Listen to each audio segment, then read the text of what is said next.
Hey everybody. Yo,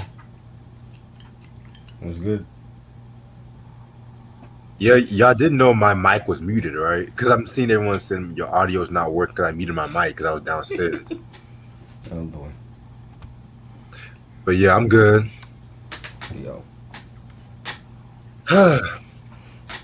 This is gonna be the only double review I do on Murder Inc. and Nelly this week, so y'all better watch this shit. Y'all better watch that Nelly. Y'all got me talking about Nelly fucking ass on it. That shit better be classic review. Hey, you know Ashley's coming with us too, so you know it's gonna be Yeah. good. Oh boy. I have never ever in my life heard a Nelly album until tomorrow. I was Let's thinking go. about with all this talk about Veda, it got me looking into like you remember that one Rockefeller rapper, a mill? Mm-hmm. Have you ever heard of the album now? I heard it when it dropped. I never bought it. Oh shit. Did you buy it? Hell no. Oh, thank God. But I was thinking of talking about it though. Yeah. Is that gonna be a trash review? Yeah, Really? because I've heard a couple of songs and I didn't like it. And plus, I need to do a trash review, She like like one good she trash like this review. should be it should be tomorrow with Nelly. Nelly is not a trash review. So you say. Country Grammar is a Yeah. classic. Oh Lord.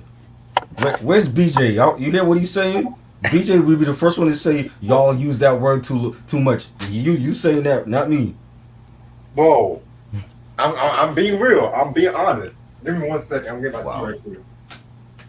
Boo. Yeah, we're just all working together in the best interest of the children, as it should be. I agree. That's why I stopped by early. I have something important that I want to share with the kids, but first, I'd like to talk with you. Do anybody have sleep paralysis? No, I never suffered from that.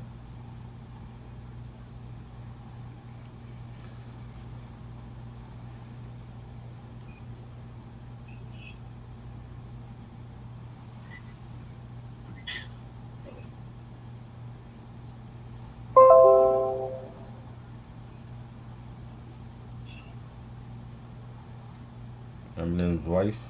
I heard something like that. Is it real? I mean, is she trying to kill herself or is she just trying to get Eminem's attention?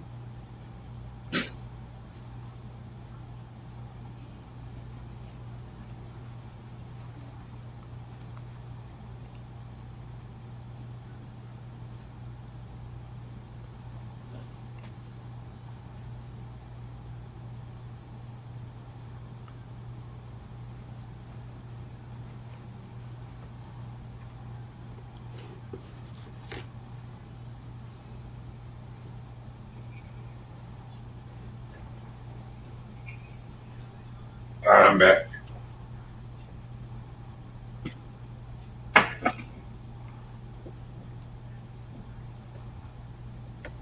Well, that's on Eminem to get his baby mama some help.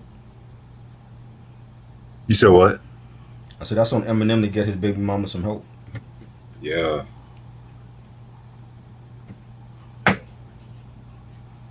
Y'all said All Eyes on Me got removed from streaming services for what?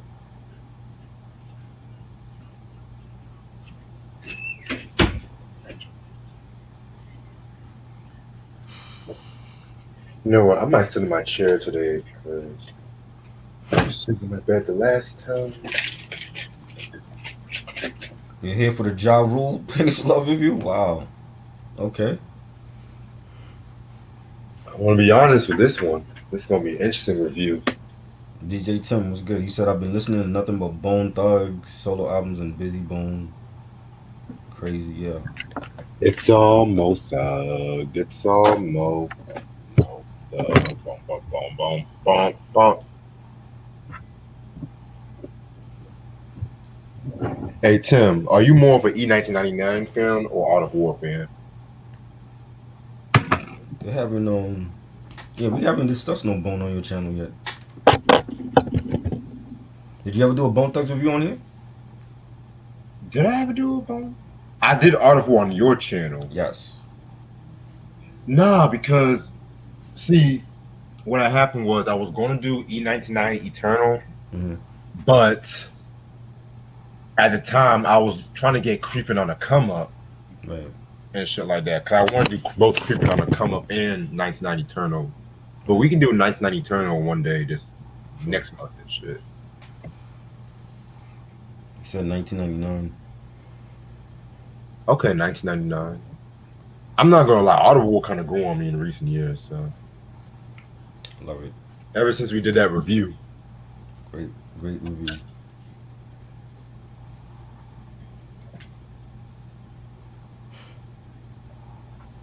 But you know what artist I do want to talk about on this channel one day? Mm-hmm. Del the Funky Homo Sapien. Yes. Because I only talked about the first album. I want to get into his discography and shit. Oh yeah. What the fuck is wrong with my camera? We have planned to do Deltron 2020. I thought we already did Deltron. We did that? Yeah. Oh, we did that one. Okay. We did that a year or 2 ago. Okay. Because that was a request. What's up, Block of Time? I've never seen you before, but what's up? I'm gonna see that Aretha Franklin movie on Friday. You going to see it? Yeah, I'm gonna see if it's on Fire Stick first. If not, I might just go to theaters. Right.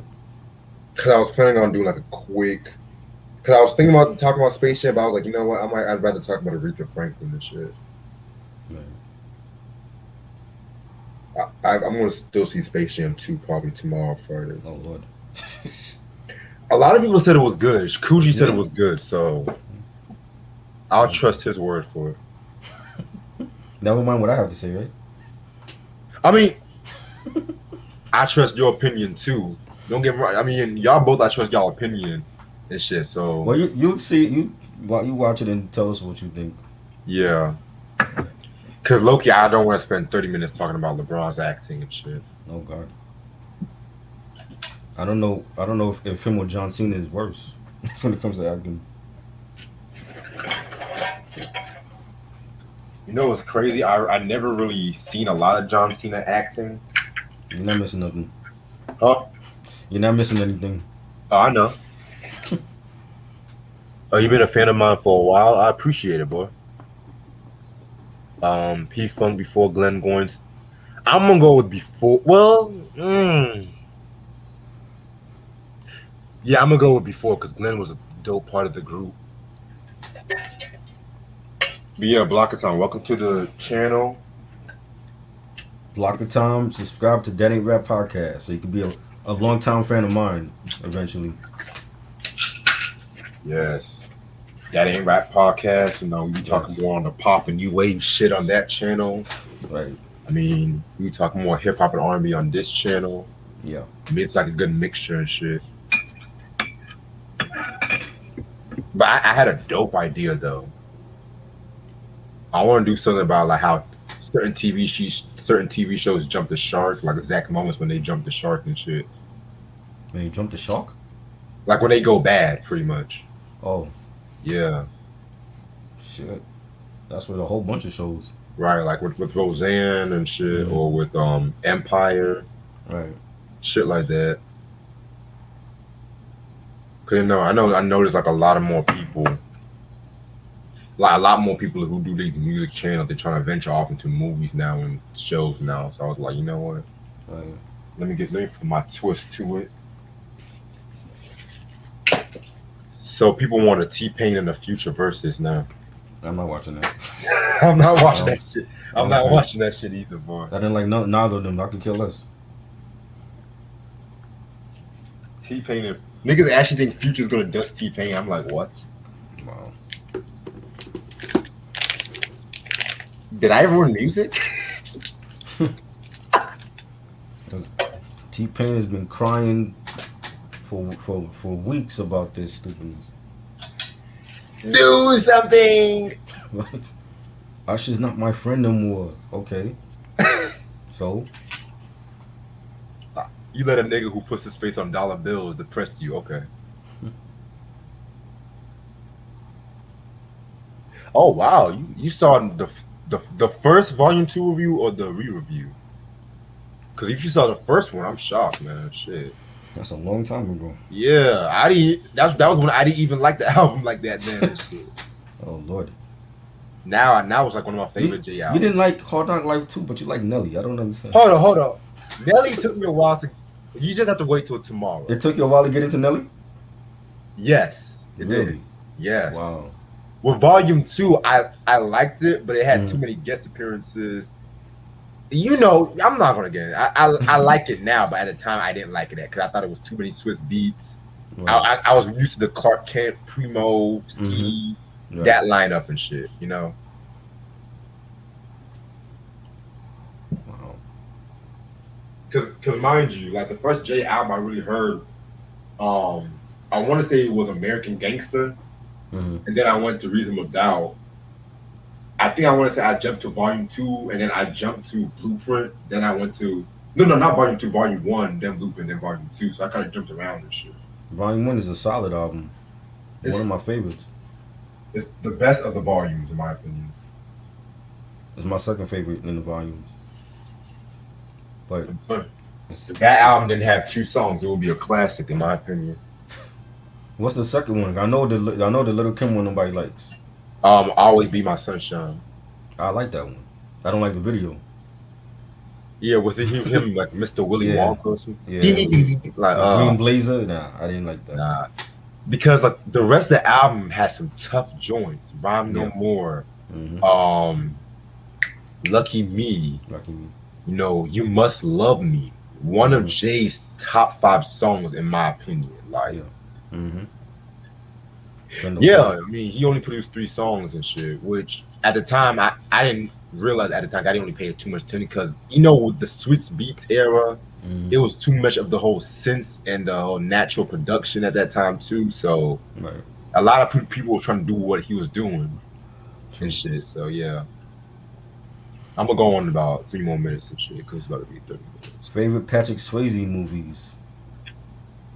What's your favorite? I'm gonna be real with you. I only seen like really 2, Ghost and maybe Dirty Dancing.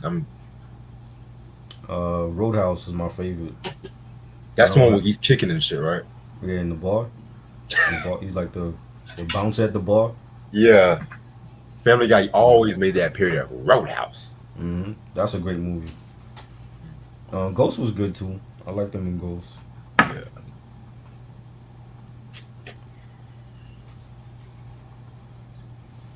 Yeah. So next week is the last week before I go on my little break. And shit, so when I'm on break, I'm gonna do the Battle of the Bangers and shit too. So y'all don't worry. I'm just not gonna do reviews maybe like a good 2 or 3 weeks on my channel.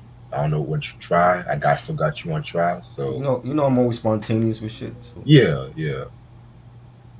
Cause there's some things I have to reorganize on my channel and shit. So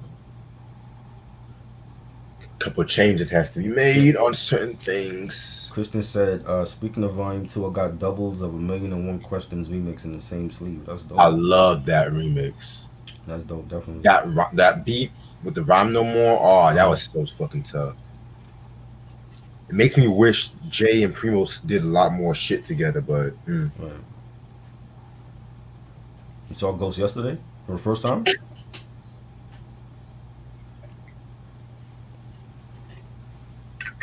Snoop Dogg breakdown is next week. That's gonna be interesting. Yeah.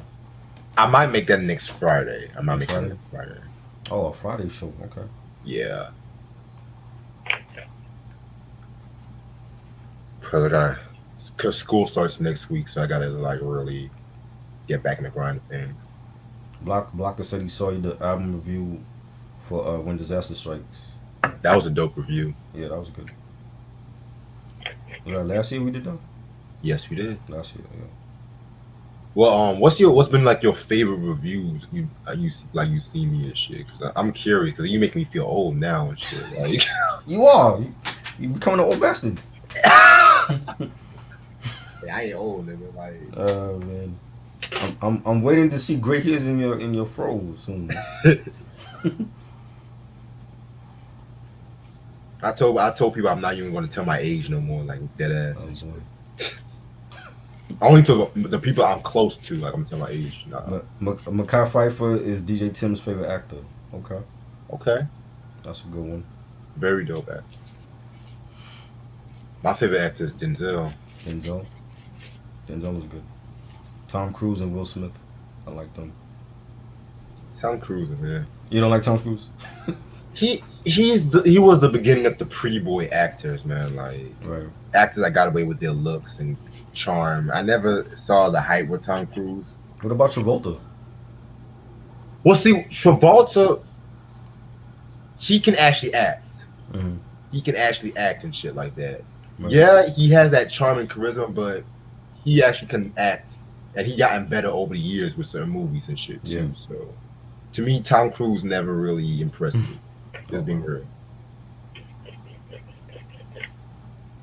But yeah, let's start this review. All right. What's up, you two? How's everyone doing this lovely? What day is it? Wednesday. It's your boy Reg in the building. Got my homeboy Try with me. What up? This is going to be a double review. This whole week I'm doing double reviews this whole week. So today we're going to dedicate this to the Murder Inc. Usually I would do the album that comes out before first, but since this is technically a Ja Rule breakdown, I decided just to start off with Pain is Love. And this album was released in 2001, October 2nd to be exact, on Murder Inc. under Def Jam. It came out with 3 singles, Living It Up, Always on Time, Down Ass Bitch, I'm Real Murder Remix too, that was a single. Producers include Irv Gotti, Lil Rob, and Ty Fife. Guest appearances include Case, Cadillac Tar, Black Child, Ashanti, which this was the first time Ashanti was on a Ja album and shit too. I want to say this is the first Murder Inc. album she started appearing. I want to say, y'all quote me if I'm wrong, because I'm not the biggest Ashanti fan. So Me either. all right, Miss Charlie Baltimore, fucking Boo and Gotti, Jennifer Lopez, well technically Ashanti, but Jody Mack, 01, Missy Elliott, Sweet, underrated artist by the way, and of course the posthumous Tupac Shakur. All right. And the other album we're going to talk about is the Irv Gotti Presents the Murderers album, which that dropped in 2000. I thought it was 2001 it came out, but it was, yeah. Which we're going to talk about it after this album. Where do I begin? Okay. So if you guys have watched this channel, or if you guys watched a lot of the Ja Rule mentions, you guys will probably know that Pain is Love is a mixed bag with me. I'll be real with y'all. This came out at a time when he was getting international success with Rule 336. Wait, by the way, Troy, you got this album, right? No. Okay. I had they sent me the Always on Time CD single. They never sent me the album. Oh, okay. Okay, Q, appreciate it. This is her first appearance on Ja Rule. Okay. So yeah. Yeah, Blanca, we're gonna talk about that. We're gonna talk about that because a lot of controversy with that I'm Real song. Right. So this album came out like 1 year after Rule 336. And you guys notice how I said that before, you know, when we came to the what's the album? Rule 336, it was more the best balanced album in Ja's career. With this album, you kind of saw like a change, in my opinion. Like you see like a lot more focus on the pop rap, commercial, thugs need love songs and stuff like that. Right. And yeah, I mean a lot of people, a lot of fans were you know, taking note and stuff like that. They were just, you know, just putting them on game and shit like that, saying, oh, it's oh, like you're trying to like go for that female crowd now and shit like that too, you know. Mm-hmm. And around this time too, you know, him and DMX, he and DMX were beefing around that time too. Right. And shit, and X accused Ja Rule execute Ja Rule stealing his style when it comes to voice and plus other personal shit, you know. Right. Right. What else? What else? What else about this? Yeah, not really that much to talk about, you know. I'm gonna mention the whole so much pain shit once I get to the song and shit too. 'Cause I know a lot of people want to talk about that part too. But yeah, man. This is the album cover right here. Ja Rule rocking that white do rag and shit. Right. You know, the tattoos of pain is love and shit like that too. I remember this was really like the first album, not like the first album I saw of Ja Rule. It wasn't the first album I've heard, Mm-hmm. but yeah, man. Because my sister loved that song "Living It Up with Case," which to me that's a classic track too. Yeah, that was dope. That was a dope Yeah, song. probably like my second favorite single. Damn, y'all niggas love Ja Rule that much, okay? All right, shit. Where were y'all when I was talking about Metallica? But okay, let me Unfortunately, I stop. was here for that. Yeah, let me stop. Let me stop. I'm glad y'all are hearing shit, but yeah, man. So since I don't, of course, I don't have both albums, so Right. we're gonna show y'all this. So we're just gonna jump right into it. 16 tracks. Track number one, "Pain Is Love," which is the skit. You know, with the Murder Inc., I really did not care for like a lot of the skits on this album and shit like that too. So I don't know if you want to say anything about the skits. Um, just let me get my notes. Um, I thought the intro was cool. You know, he never really had like interesting intros to me. Like to Yeah, start man. off or any album, like he's just either he was chanting or you know there was like all kind of like Murder. yeah, all kind of like special effects in the background. Like with this one, you got like this thunderstorms happening. You hear like a police radio going off. You know, there's like a church bells ringing, and there's like a beat playing, and you know he's saying I'm crying in everyone's tears, in my pain and love, and yeah, it was okay. I never liked his intro to start off an album, so Yeah. Yeah, his intros and his skits, like in comparison, like X and even with Jay-Z, it's never really been right, like spectacular and shit like that. right, right, Then we're gonna get to Dollar M for Murder. Very dope track right here, in my opinion. This was a cool track, just braggadocio, the typical Josh shit. right. Ty Five and Irv Gotti produced this beat, which surprised me for Irv Gotti because around this time he was getting into his whole R&B playground beats, which we all will talk about and shit. No, Where the hell's BJ at?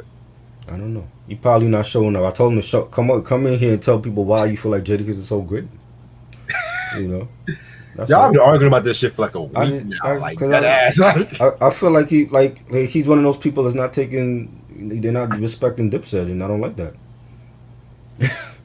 You know. Nigga said he's an Archie Bunker of hip hop. I'm like, Yeah, I'm like, what does that mean? That he's an old grumpy MC? What does that mean? I never heard wait a nobody. minute, wait a minute. I never heard nobody refer Jadakiss to Archie Bunker. So I'm like, hold up, Jadakiss ain't no racist and shit. Like, yeah, I love all the family. I had to look at myself like, wait, what? But anyway, yeah, that's all I had to say and shit. this is dope.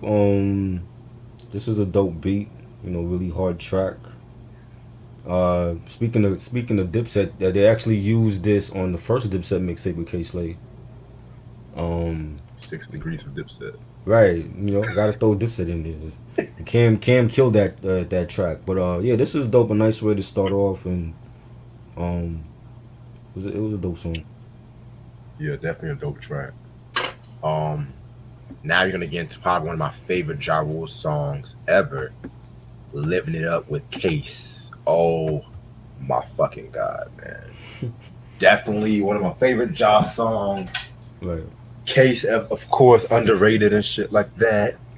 Every time you hear that bump, bump, bump, like hmm, it reminds me of when you watching them videos back in the day, and then motherfuckers have to rent out the whole mansion, and then you have people right, in the barbecue and shit like that. right, You got right. rappers, cameo athletes doing cameos and shit. And I think the Yep, video had like a mansion theme to it because it's been a while since I've seen the video. Yeah.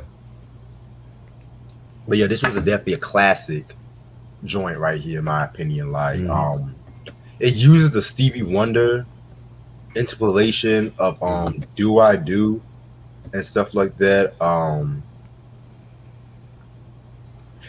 Yeah, man. Ja definitely did his thing and shit like that. I'm not gonna lie, he didn't really say anything really impressive on this track. I'm not gonna lie. Right. But it's definitely like the energy and the swagger I do like on this.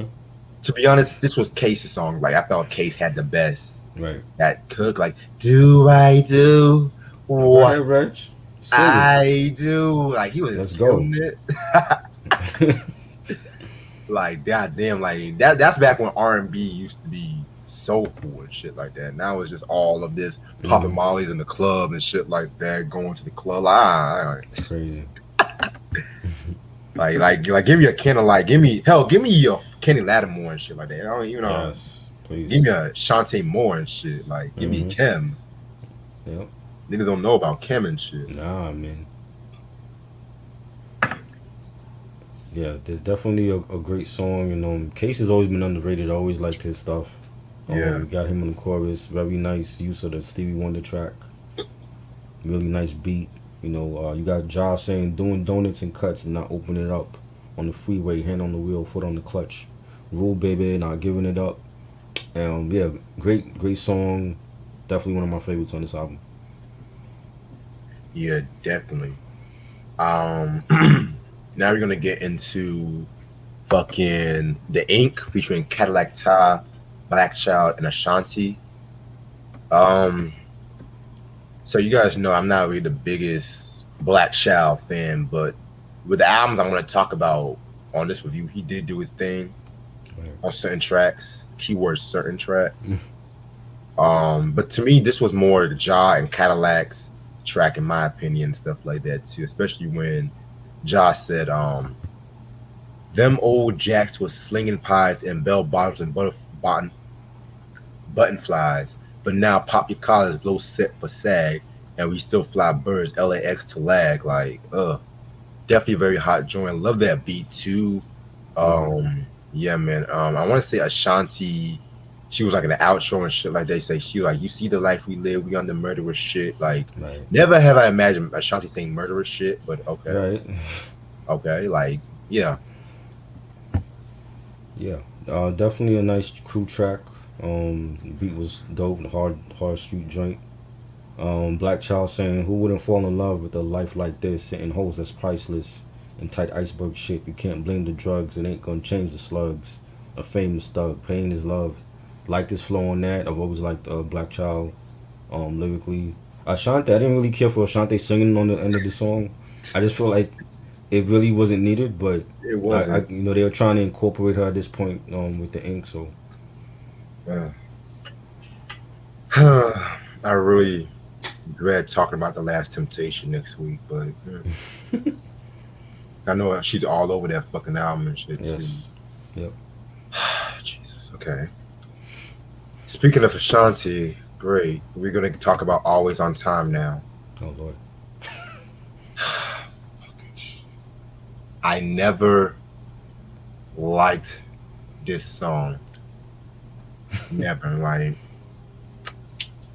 it doesn't make sense, really. Like, always there when you call, always on time. Like, and even the clean version of this track is stuck like always there when always you like. Fuck you said anyway. Why did they have a clean version of the song? Right. But yeah, this track it got overplayed. Yeah. This is why, and this is like, I don't know. I just if I was to pick this or Mesmerize, I would pick this one. You hate Mesmerize that much? I hate Mesmerize. I love Mesmerize more than this song. Whoa, what? Yes. I love that song. That song I can play. This song they played this song way too much. They played Mesmerize too much too. Well, I mean, Ja Rule was really big, and people wanted an Ashanti and Ja Rule album back then. You know what I'm saying? Because that would have went multi-platinum easily. But this song to me is most overplayed. They played the song with the The other song that we're gonna talk about on this album, that one was overplayed too. But yeah, I got tired of this after a while. Yeah, you know, I got tired of this after a while. Like, yeah, it's a good song, but way too much overplay. Hell, even Cruz agrees with you. I was like, oh wait, hold on. Yeah, Cruz agrees with you and shit. I like Mesmerize. I always like that one. Man. Is it the song that you don't like, or is it the video? Because that video where they do the West Side Story thing, I didn't care for that. I thought it was they were doing Grease. Was it Grease they were doing? I thought it was West Side Story. No, because they were doing Grease, because you know when the car Grease went to the fucking sky and shit like that. That's right. My bad. The Grease video, I was like, that's a little bit too much. But the song itself, I like the song. Shit, Grease, West Side Story, still the same thing. Yeah. Down Ass Bitch. Now this is my shit. Yeah. Featuring Charlie Baltimore. Mm-hmm. My favorite single off this album. Man. They did Charlie wrong. You know, they shelved her album, Veda's album, like, well, Ashanti comes out, okay. Oh, I forgot, Always on Time was originally supposed to have had Brandy on it too. Really? Yeah. Why did she didn't get on the song? Because Irv Gotti had his dick in Ashanti, and he wanted to put Ashanti in everything and shit. So. Wow. Interesting. Yeah. Okay. I didn't know that. Brandy and Ja Rule. I don't know if that would really. I don't know. You don't think that would have been a hit? Because around that time, Brandy was kind of like she was in that transition between kitty, like teen star, to like grown up star. Right. So it would kind of been like a stretch, but I don't know. I don't know, because this was like around the time Full Moon came out too. So right, and that was big. Very big. Shit. Now we're gonna get into Never Again. Wait, did you say your thoughts on Down Ass Bitch? Oh, Down Ass Bitch was I like the song. This was a great collab with Charlie Baltimore, another underrated artist in my opinion. Love the beat and the bass line for that. Charlie saying, "What part of the game is that? Niggas in their feelings, cause I handle your dealings, keep your name intact, my fame's intact, so cops don't know what it's hitting for. Now hoes wanna know why you shitting for." I thought her flow on there was dope, and it's a shame again that her album Murder Inc. got shelved. She don't have a great track record when it comes to albums, and right. I thought it was dope. This is definitely one of my favorites. Huh? And she's nicer than like a lot of female MCs and shit. I'm not gonna lie. Yeah. I'm just grateful we at least talked about her album and shit. So. Definitely. But yeah, Never Again. I like the song. I just don't like the beat. Some real shit. I feel like that beat. I feel like the beat was a bit too up tempo for a song like that, in my opinion. Again, it had that Irv Gotti R&B-ish kind of play going, that ding ding ding ding ding ding. I hated that. Yo. See, when it comes to Irv Gotti, he's a hit or miss figure. And when it comes to hip hop, like his production back in the day, with Mike Geronimo, you know, all that shit was way more dirtier, grittier. Hell, even everything up to Vidi Vidi Vici, I would even say that. Yeah, Vidi Vidi Vici and shit. But then, like in the 2000s, he started doing all this weird Latin island R&B-ish kind of bullshit. I didn't really suffer. Well, he also got other producers. He had Seven Olorius and Chink Santana, so they were doing a lot of this stuff too. That is true though, but at the same time, he was like the Puffy of that crew. Like he was the executive and shit. So yeah, man. But it's just that beat. I don't know. I just never liked that beat. He didn't give DMX none of that shit. Anytime he worked with DMX, it was the street exactly. shit. He didn't give Jay none of that shit either. Right. Nope. He didn't give Jay, he didn't give none of that stuff. I don't know how much involvement he had with Vendetta and shit like that too, but I thought it was a good song. You know, I thought the beat was nice and the bass line on it, and the track reminds me of DMX, What These Bitches Want. Like because you got like Ja Rule talking about lusting over other women, and meanwhile he's married and he got a wife at home, and you know, he's saying either skirt or the thong, it don't matter, because in your eyes I'm done fucking them all. I got women in scorn and a passion for bitches. If you lose one, the other becomes a religion. So yeah, like I thought it was dope, and I like the beat. True. Yeah, I mean, you can say that, but at the same time, too, with Jay's first album, they were really hustling on the streets and shit like that. They were really self-proclaiming that shit, like self-working, self-managing that shit too and shit. So Right. yeah, man. Yeah, Irv Gotti, I like Irv Gotti like in his earlier part of his career when he was rocking with Jay and Mike Geronimo, but then when he got all cocky and he started saying stupid shit, Right. I just kind of got turned off and stuff like that too. But Mm-hmm. yeah, I mean, yeah, started saying like really stupid shit after a while. I just got okay, yeah. Now we're gonna get into Worldwide Gangster featuring Cadillac Ta, Black Child, and Gotti. Um, this one was okay. I'm not gonna lie, and shit like that. It was a better beat than the previous, but I could have done without this one. I'm gonna be real with you. I don't even quite remember this track. I thought it was good. The beat was nice, and the synthesizers on it, the bass line. Black Child saying we religious thugs, gangster pimps. Hoes fall in love the way we throw this dick. The Hummers on dubs look like tanks and shit. We can't stop the bank. Don't blink, niggas sit. Yeah, I definitely like Black Child's verse on here. It was cool, nice little album banger. Definitely. Um, Now we're gonna get into the Leo skit. Um, I ain't care for this bullshit. I don't No, know. Jawu was like talking in Jamaican and shit. I ain't care. Yeah. No, All right. Now we're going to I'm Real Murder remix featuring Ashanti. Oh, I'm sorry. Jennifer Lopez. um. All right. Let's get this bullshit over with. Well, I like the song. I don't know how you feel. I know this was the other song we were talking about, right? right. Okay. Personally, I like the song. Mm-hmm.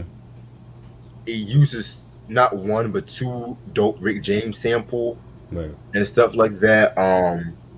But there's some controversy, with this song because if you guys know your history and shit, this was originally supposed to have featured Ashanti Right. and stuff like that too because this was because the original version of I'm Real had more of like a poppy, dancey kind of track or deal and stuff like that. And so they wanted J Lo to get into that urban audience and stuff like that. And to Ja Rule.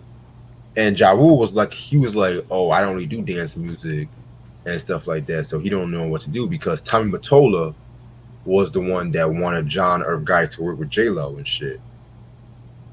People forget about Tommy Mottola and shit. Right. Mind you, J Lo, Tommy Mottola, all that shit. So yeah, so pretty much, they already had the verse with Ashanti, but then what ended up happening was they just had her vocal, but then they had J Lo like masquerade on that shit. Like the part where I'm real, that's mostly Ashanti and shit like that. But yeah, man, a lot of people know about it. I know it recently came out too. There was an interview Irv Gotti talked about this shit too and shit. So yeah, man. But back to the song. I do like the song. It definitely had that nice fucking summertime beat and shit like that. Um, I'm not gonna lie, Ja kind of made me laugh with some of the lyrics he was saying and shit like that. Just already from the beginnings, like, what's my motherfucking name? Going back to the Mary Jane, I'm analyzing the game. And Wow. then this is my favorite part. I'd have been alone. Yeah. Sick of arguing on the phone.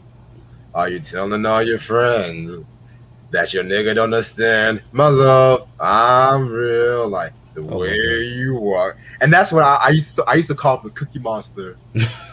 Every time I heard that, I was like, this nigga sound like the Cookie Monster trying to be sexy and shit. And then even the second was like, girl, I've been thinking about this relationship and I want to know, is this good? I'm looking at myself like, what is this nigga trying to do on this track? Like, nigga trying to sound like a mixture between fucking Johnny Gill fucking Johnny Gill and harmonizing like he was fucking what's his nigga's name? What's that nigga name? What's that nigga name? Slim from 112 or some shit. You know what I'm Oh, saying? But yeah, man, that's just the part that made me fucking laugh. But just the way he was singing and having that sexy. So I don't know. Like, give me Mary J. Blige's "Rainy Days" over this one, man. Like, it's a great song. It's all Ja Rule to me on this song. He wrote it. He's all over it. I think that's why they put it on the album, and it was also on J Lo's album. I think it's a great song. That's probably the only J Lo song that I like from her. I don't think she's a good singer, better actress, great dancer. I don't think she can sing, but this song was big, man. This song was very big over here when it came out, and that's another like I hear like just like Always on Time. That song was played every 5 minutes on MTV. It seemed like all and days, man. all over the radio. I'm like, oh my god, you know what I'm saying? But I like it. You know what I'm saying? I like the beat and the bass line is it's definitely like it has that summer feel. The video, she's looking gorgeous in the video. Oh yeah. Yeah, man. It's She it's a becoming great song. pop. It's just overplayed. So you didn't like "Ain't It Funny"? And it funny was cool. I to me, but when you use that sample, Craig Mack made that sample famous. I don't care to hear nobody else on that sample after Craig Mack used it for Flavor in Your Ear. So you know what I'm saying? Why not have Craig Mack? You know, Right. Right now, Craig Mack. Exactly. Oh, I forgot they didn't want to pay him, and he was already. Right. Oh yeah. You know what I mean? So it's like it was cool, but it was like Craig Mack killed that beat, man. Like I'd rather hear Craig Mack on it. For real. Yeah, Ronnie, Johnny Gill and Slim, man. Like, what's my motherfucking name? Like, nigga, why you yelling? It's supposed to be a love song. What the fuck are you yelling for? Like, God, we already Yeah, know he you're was- Ja Rule, nigga. He You know was you're real. a murderer. Damn. He was real hype. Like you imagine like him coming to a cookout like that, Right, announcing like, himself, what's my motherfucking name? and he got ribs in one hand and beer in the other. Man. Analyzing the game, I'm hitting the oh my He was god. extra hype on that song. Extra This is hype. supposed to be like a real cool, smooth track, and he's just all amped. Doing the absolute most, man. Like, god damn. Man. Shit. Shit. I'm trying to think of another song he was extra hype for no reason and shit. Like, Doug Lovin, I thought he was extra hype in that too. we gonna save that for next week, please. Okay. I at least want to celebrate, find some good in these reviews. I at least want to find some good. We'll Man. save that for next week. We'll save that, please. Alright, now we're gonna get to "Smoking and Riding" featuring Jody Mack and '01. This was actually not a bad song. There's actually another weed song I like from the Murderers album, but we're gonna save that joint and shit like that. You know, that fucking beat is sick, in my opinion. My knowledge on Murder Inc. is not that good, so I don't even know who Jody Mack and '01 is. So I'm gonna let you. I think they were like, I want to say they might have been from the original Cash Money clique when they started. I'm not familiar with them because they never like this is like the first time they appeared on any Murder Inc. stuff. So I wasn't, and they didn't drop no albums either. So I wasn't familiar with '01 and Jody Mack like that. You know, but I thought it was a good song. It has like a G-Funk type of cruising vibe to it. Real nice beat and bass line. You know, he gives a shout out to Vin Diesel on here. I didn't care for Chris Black's verse and the others on it. I don't think they were needed. I think Jabo could have handled it by himself on this track. But I like the song. I like the chorus. You know, cause we're nothing but some gangsters, smoking and riding. I love that. Great chorus. You know, Ja Rule is perfect on these type of like cruising type of beats. Yeah, it's dope. It's one of my favorites on it. Definitely. Like, I wish he had more beats like this though, but Right. we got Always on Time. You know? Next track, X, which I'm guessing is like short for. I want to say it was short for ecstasy, but I could be wrong. Yep. This features Missy Elliott and Tweet. In my opinion, my favorite track off this album, believe it or not. Um, a weird collaboration though. This just proves that Missy Elliott can make anybody sound good. But this was originally on the Violator album, Yes. 2.0 and shit. I want to say I got that album though. I want to Yes. say, I have that one too. yeah, yeah. But this one was a pretty dope track. You know, just talking about making love and getting high and shit like that too. You know what I'm saying? Y'all know how Tweet used to get down and shit like that. You know, her and Missy, you know, used to get raunchy with their rhymes sometimes. But there was that rumor that they were lesbians at one point, if I'm not Yeah. mistaken. Mm-hmm. Yeah, I but remember hearing that. yeah, that of course was false and shit. But yeah, this was a dope joint. Missy definitely did a thing on this one and shit like that. It's kind of weird her saying you better dick me down. I'm like, okay, Missy, all right, all right, Missy, damn. Uh, Okay, Missy. that's Anyway, before she lost the weight. right, definitely. I was like, yes, man. That Missy Elliott breakdown, we should. Yes, we definitely got to do in the that. future. Definitely. Definitely. Yes. I need to get more albums too, like Super Duper Fly, Brass Connection, all that shit. Yeah, but this one was a dope joint right here. I loved it. X or Ecstasy and shit Right. like that. Classic. I think it's a dope collab. I've always been a Missy Elliott fan from Mister, and then when she was like doing the songwriting stuff for like Gina Thompson and SWV, and she, became her own artist in her own right, and she has like a solid discography. Where Lauryn Hill ended, Missy Elliott picked up for women in hip Yes. hop, and I've always loved her stuff. Um, she can work with anybody. You know what I'm saying? Like she's worked with Eminem, Redman, Busta Rhymes, Big Boy. You know what I'm saying? She can work with anybody. To me, I like the song. To me, I felt like there wasn't no chemistry with Missy and Ja on this song.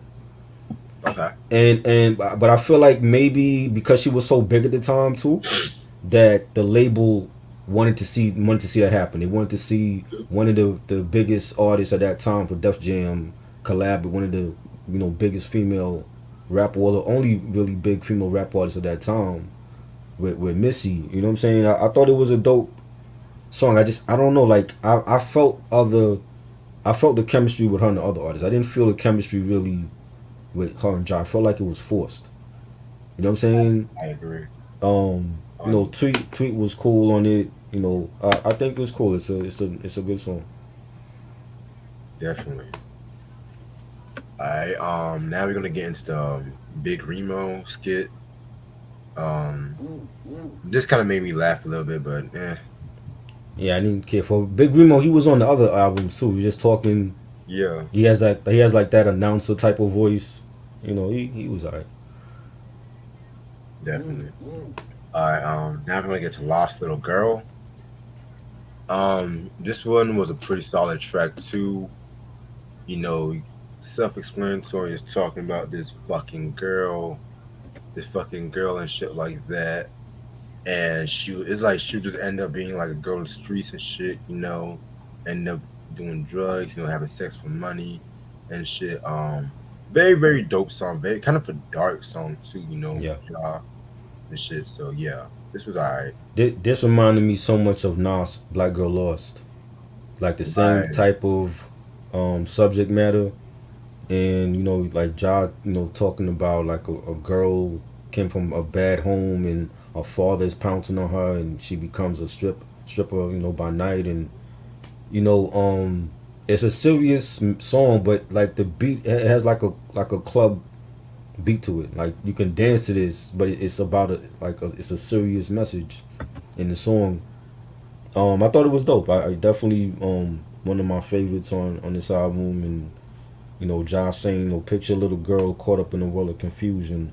Papa is abusing one of God's children, can't win for losing. Her soul is dead, and she's feeling like her worth is between her legs. And I like the chorus. She can get a man to do anything when she's a little lost little girl. I love that. The chorus was dope. Everything about the song was dope, and it showed that Ja can touch on serious subjects and still be him at the same time, and I liked it. Definitely. Hey Sam, what's up? What's good, Sam? Yeah. Okay. So Much Pain featuring Tupac. This is like the cover of the Pain song from the Above the Rim soundtrack. I'm gonna be perfectly honest. I did not like this track. Be perfectly honest. Nah, I gotta put my Tupac fanboy hat on today, right here. Right, I feel like this song should not be duplicated. This is one of right. the Pac songs that should never be touched Mm. and shit. Yeah, I mean, California Love is one thing. I Get Around was one thing, but Pain. Yeah. But there's a story behind this track because Mm. he was recording this song, and pretty much Suge Knight actually gave him the clearance for Pac's vocals for that track because him and Suge were cool. Around the time Suge was coming home from jail around that time too. Right. And so I didn't know that Suge Knight gave him the blessing and shit. But then the crazy thing about it is this also was one of the main factors that started the whole Aftermath and Murder Inc. beef, especially when Eminem, Busta, and 50 did that Hail Mary 2003 Right. diss track, which I fucking love, in my opinion. Fire. Diss track. That's like one of my all-time favorite top diss tracks ever. And even Common dissed Ja Rule on a track from Electric Circus, if I'm not mistaken, and shit like that too. Because like this was like really, this song was like very controversial when I looked up. But I'm gonna talk more about that when we talk about Last Temptation and shit. So, Right. yeah. Yeah, cause I want to say on Last Temptation he mentioned something about Murder Inc. being the new Death Row. Yeah, like they pattern themselves after Death Row. And to me, this is the way I see it.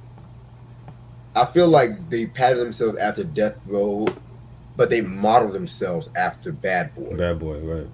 And this is why recently I really said to myself, I don't really put Murder Inc. records on the same level as Rough Riders or even Rockefeller. Because with those labels, they had an image and shit like that. They utilized their artists well, right, and stuff like that too. Like with Rough Riders, we have X, Styles, Eve, Chic, and that MC that dominated our verses last week and shit like that. Rockefeller. He shall remain nameless. Yeah, because if I mention his name, then y'all gonna get Jada. I don't want to hear that shit. With Rockefeller, even though I admit in its earlier stages, Rockefeller was trying to get the right footing too with the people, because people forget about Christian and all them cats and shit. But then you had Memphis Bleak, Beanie, Freeway, Kanye, and shit like that. You know what I'm saying? Wow. Hell, they even gave Emil an album. Well, we don't even have a Veda album. Right. And shit. So, yeah, man. And I'm mostly gonna sometimes talk about those labels and shit like that, because we already know about Dipset and shit like that too. Which, shit, I mentioned Dipset. Yeah. Okay. But yeah, we already talk about that shit. You know what I'm saying? So with Murder Inc., it was just like, and Veda mentioned this in it, like it was just like Ja Rule. Right. And then when Ashanti came, it was just like Irv, let's put all attention on those two artists and shit. Even with Bad Boy Records, with the way how Puffy does business, he utilized artists well, like right, and shit like that too. He didn't have a choice. After Biggie died, it was sink or swim. Exactly. But yeah, man, that's Young Guns too. But yeah, man. And then mind you, when the people think about Murder Inc., it's always three artists they think of: Ja Rule, Ashanti, and Lloyd. That's it. Be honest. That's it. That's it. Really. Yep. One rapper, really. Right. Sam thinks Murder Inc. is better than Death Row. I totally disagree with that. Whoa. I don't know how you feel like they're better than Death Row. Whoa. Okay, nah. Sam, I respect you. We always have our opinions, but I don't know, man. Death Row, I can't think of an album in Murder Inc. that can touch The Chronic. I'm being perfectly honest. Me neither. Hell, even Daz's solo album had much heat and shit, which no one talks about that Right. one. Yes. Great album. Yes. I don't uh I don't like no rendition that of a Pac song. I don't think it should ever be touched. You're not gonna do over New York State of Mind. So why would you want to do over a Tupac song? Right. I didn't like it when Jay-Z and Beyonce did Bonnie and Clyde. I thought that was whack. Oh, don't even get me And started that on. album wasn't great, and I didn't like it. And I don't like Ja Rule trying to do already what was a classic with the Pain song. I don't think that he should even be allowed to even do that song over. It's crazy to me that Chuck Knight let him do it. But nah, I don't think no Tupac song should be done over. Because you gotta remember, Death Row at that time when Suge was going to prison, they were losing a lot of money and shit like that too. So And y'all think I'm crazy? You see what Sam is saying? All Eyes on Me is the worst album on Death Row. Wow, he's not the first one that said that though. really? People have said 'Cause that? there's a lot of people who don't like All Eyes on Me, Wow. not because of like the Death Row, but just because of how Pac switched up his style and shit. So But what did he switch his style up from? like he got more gangster. Like if you listen to Me Against the World, he was like more introspective and conscious and shit like that. But then with He Death also Row Records, we already know what was up. and shit. he also was in jail.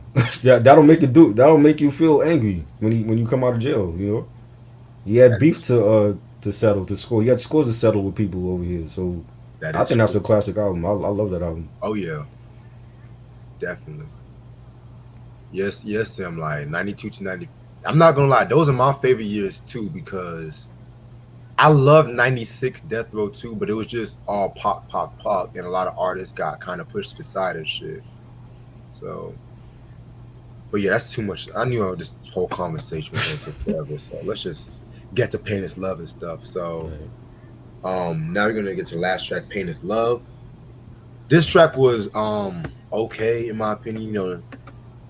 Excuse me, excuse me. You know, pretty nice way to end up the album and shit like that.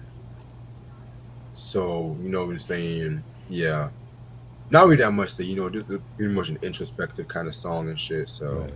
yeah, This was dope. I like the end of the song, and they say the title track for last, and nice beat, nice chorus with Ja singing, and I thought it was good. Definitely a nice track. yeah, very. All right. So this song, I mean, this album, it's a step down from the first two. I'm not gonna lie. Not gonna lie. I know a lot of people say that this is like among his best albums, which I'm not gonna argue with you on that. But I look at myself and I look at his albums like how much of improvement, really quality wise are we getting at? It has some good songs. I love X, Smoking and Ride, I love all that shit. But the balance was starting to really shift to like a more commercial poppy direction in my opinion. Which again, we have to wait till the Last Temptation next week. Your favorite album. Your favorite album and shit. And again, Tupac returns on that album too, which Unfortunately, yeah. Great. Okay. I do like that song though. You said you like that song? I like that song, but again, I don't think nobody should ever touch a Tupac song. I just think it's blasphemy to do that. Hold on, wait a minute.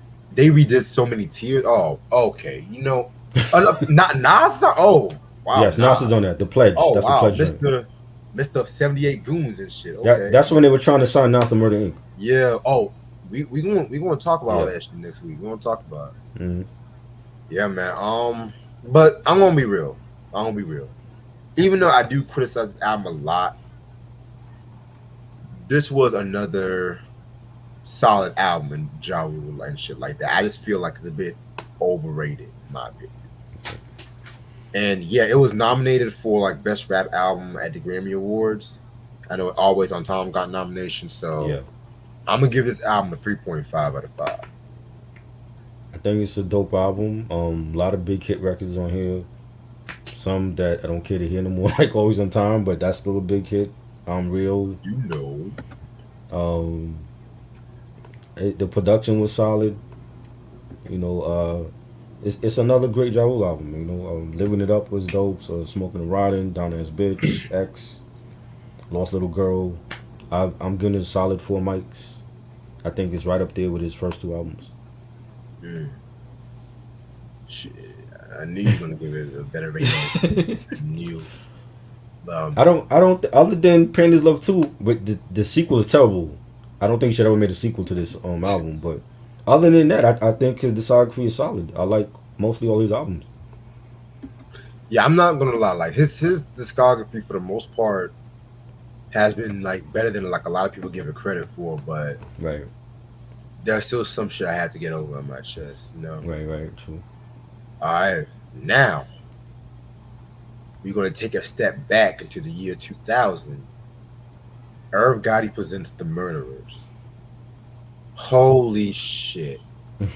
Let me tell y'all something. This might be the best release on Murder Inc. Records. The best release.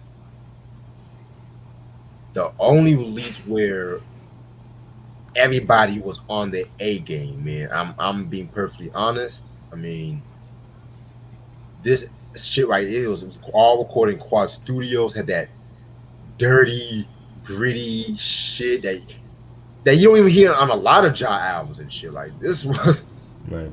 I feel like the closest was probably Blood in My Eye, which we'll talk about that one Mm-hmm. after the break. That's coming after the break and shit. But that one, this album came out March 21st, 2000. It was produced by Irv Gotti, executive, Demiza, that nigga Reb, that nigga Daz, that nigga Reb, okay. DL, JB Money, Lil Rob, Mr. Fingers, and Ty Fife. And you have Ja Rule, of course, Black Child, Ty Murder, Veda, what's the next person's name? DMX is on this album. Killed it. Yes. O1, BJ, Ty Murder, Jay-Z, Lil Mo, Dave Bing, Ronnie Bumps, Memphis Bleak, and Busta Rhymes. Alright. You know, this was back in the time when every record label had to have a compilation album with their crews and stuff like that too. So not really that much to we talk about when it comes to this album, you know. Just pretty much, in my opinion, this album and the Irv Gotti Presents the Ink, which I'm not gonna lie, I didn't really care for Irv Gotti Presents the Ink like that. Mm-hmm. It didn't really have the dark street energy as this first one had, but one day I'll talk about the album one day. But look at the album cover and shit. Look how Irv Gotti is trying to look all fucking gully and shit. The Godfather. That's what we trying. Right, like, oh my god, these niggas. And mind you, Death Row did this shit first. I mean, Right.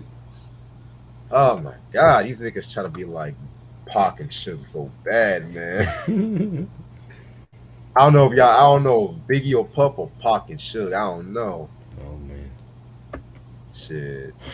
Anyway, I'm gonna pull up my notes. 'Cause I actually did my notes on this one on my phone since it took me like 2 hours to listen to this whole fucking album. It's a lot of. It should have been a double album. It's like 25 songs. Right. Yeah, Shit. it should have been a double album.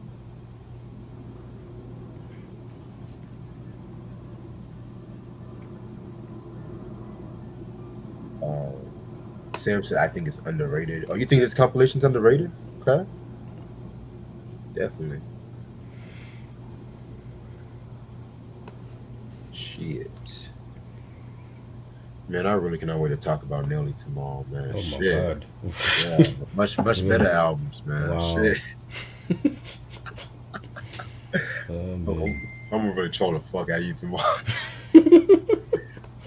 Oh, just to let everybody know, we're gonna actually move the Nelly review 1 hour earlier. It's gonna be at 10 o'clock instead of 11 and shit too, because Ashley has a job interview Friday morning. So shout out to Ashley. Hope she gets that. Shout out to her. Yes. All right. 25 tracks. Well, this album is not horrendous, all, but most of it is stupid skits for the most Right. part. So. Yeah. Track number one is the intro. Just them announcing the murderers.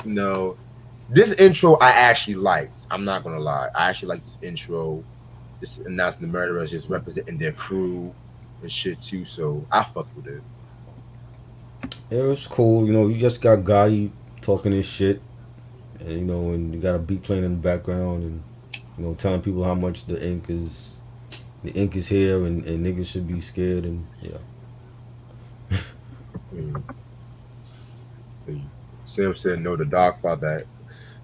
See, the Dogfather. It was okay. It was just okay for me. Right.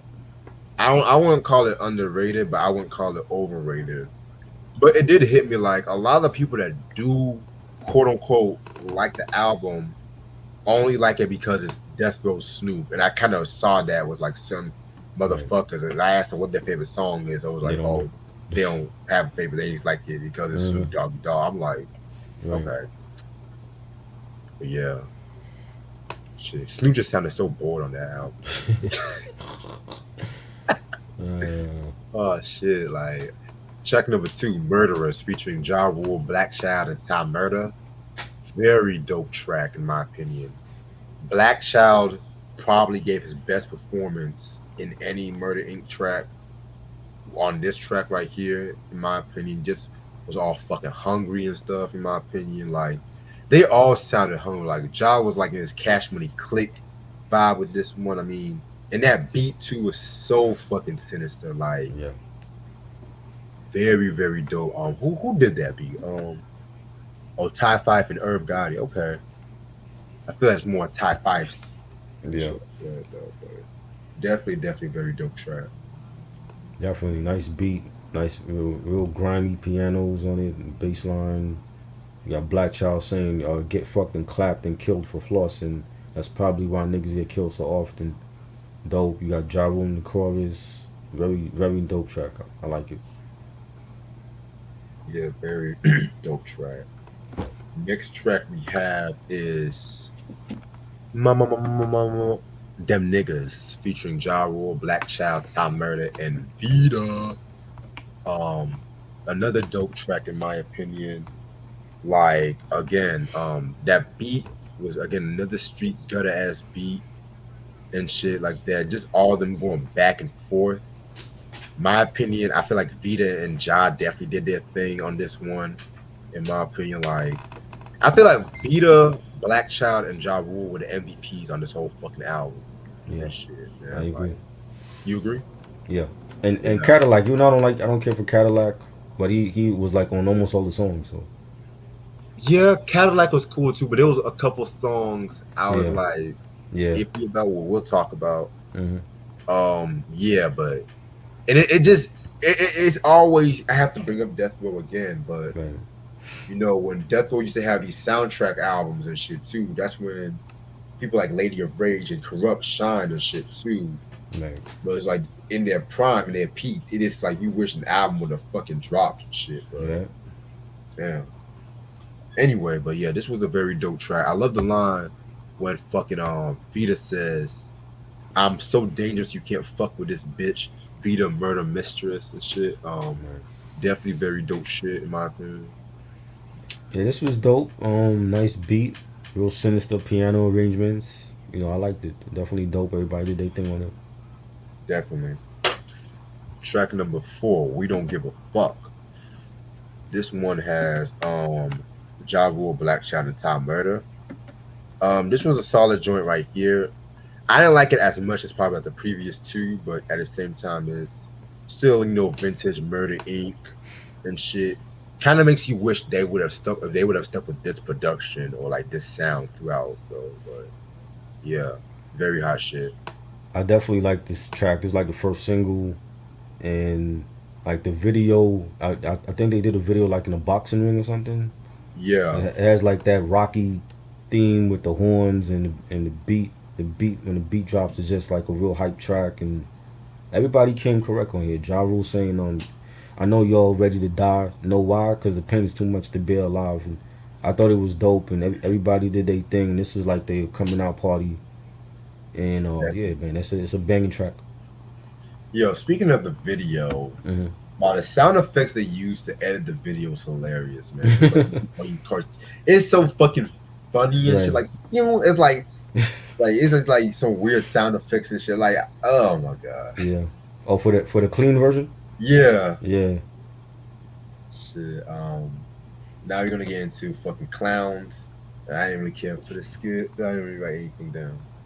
Yeah, you just basically got like a dude talking about keeping beef on wax, and I didn't even know who the hell it was I was talking. You know what I'm saying? I'm like, nah, we don't need this skit. Right.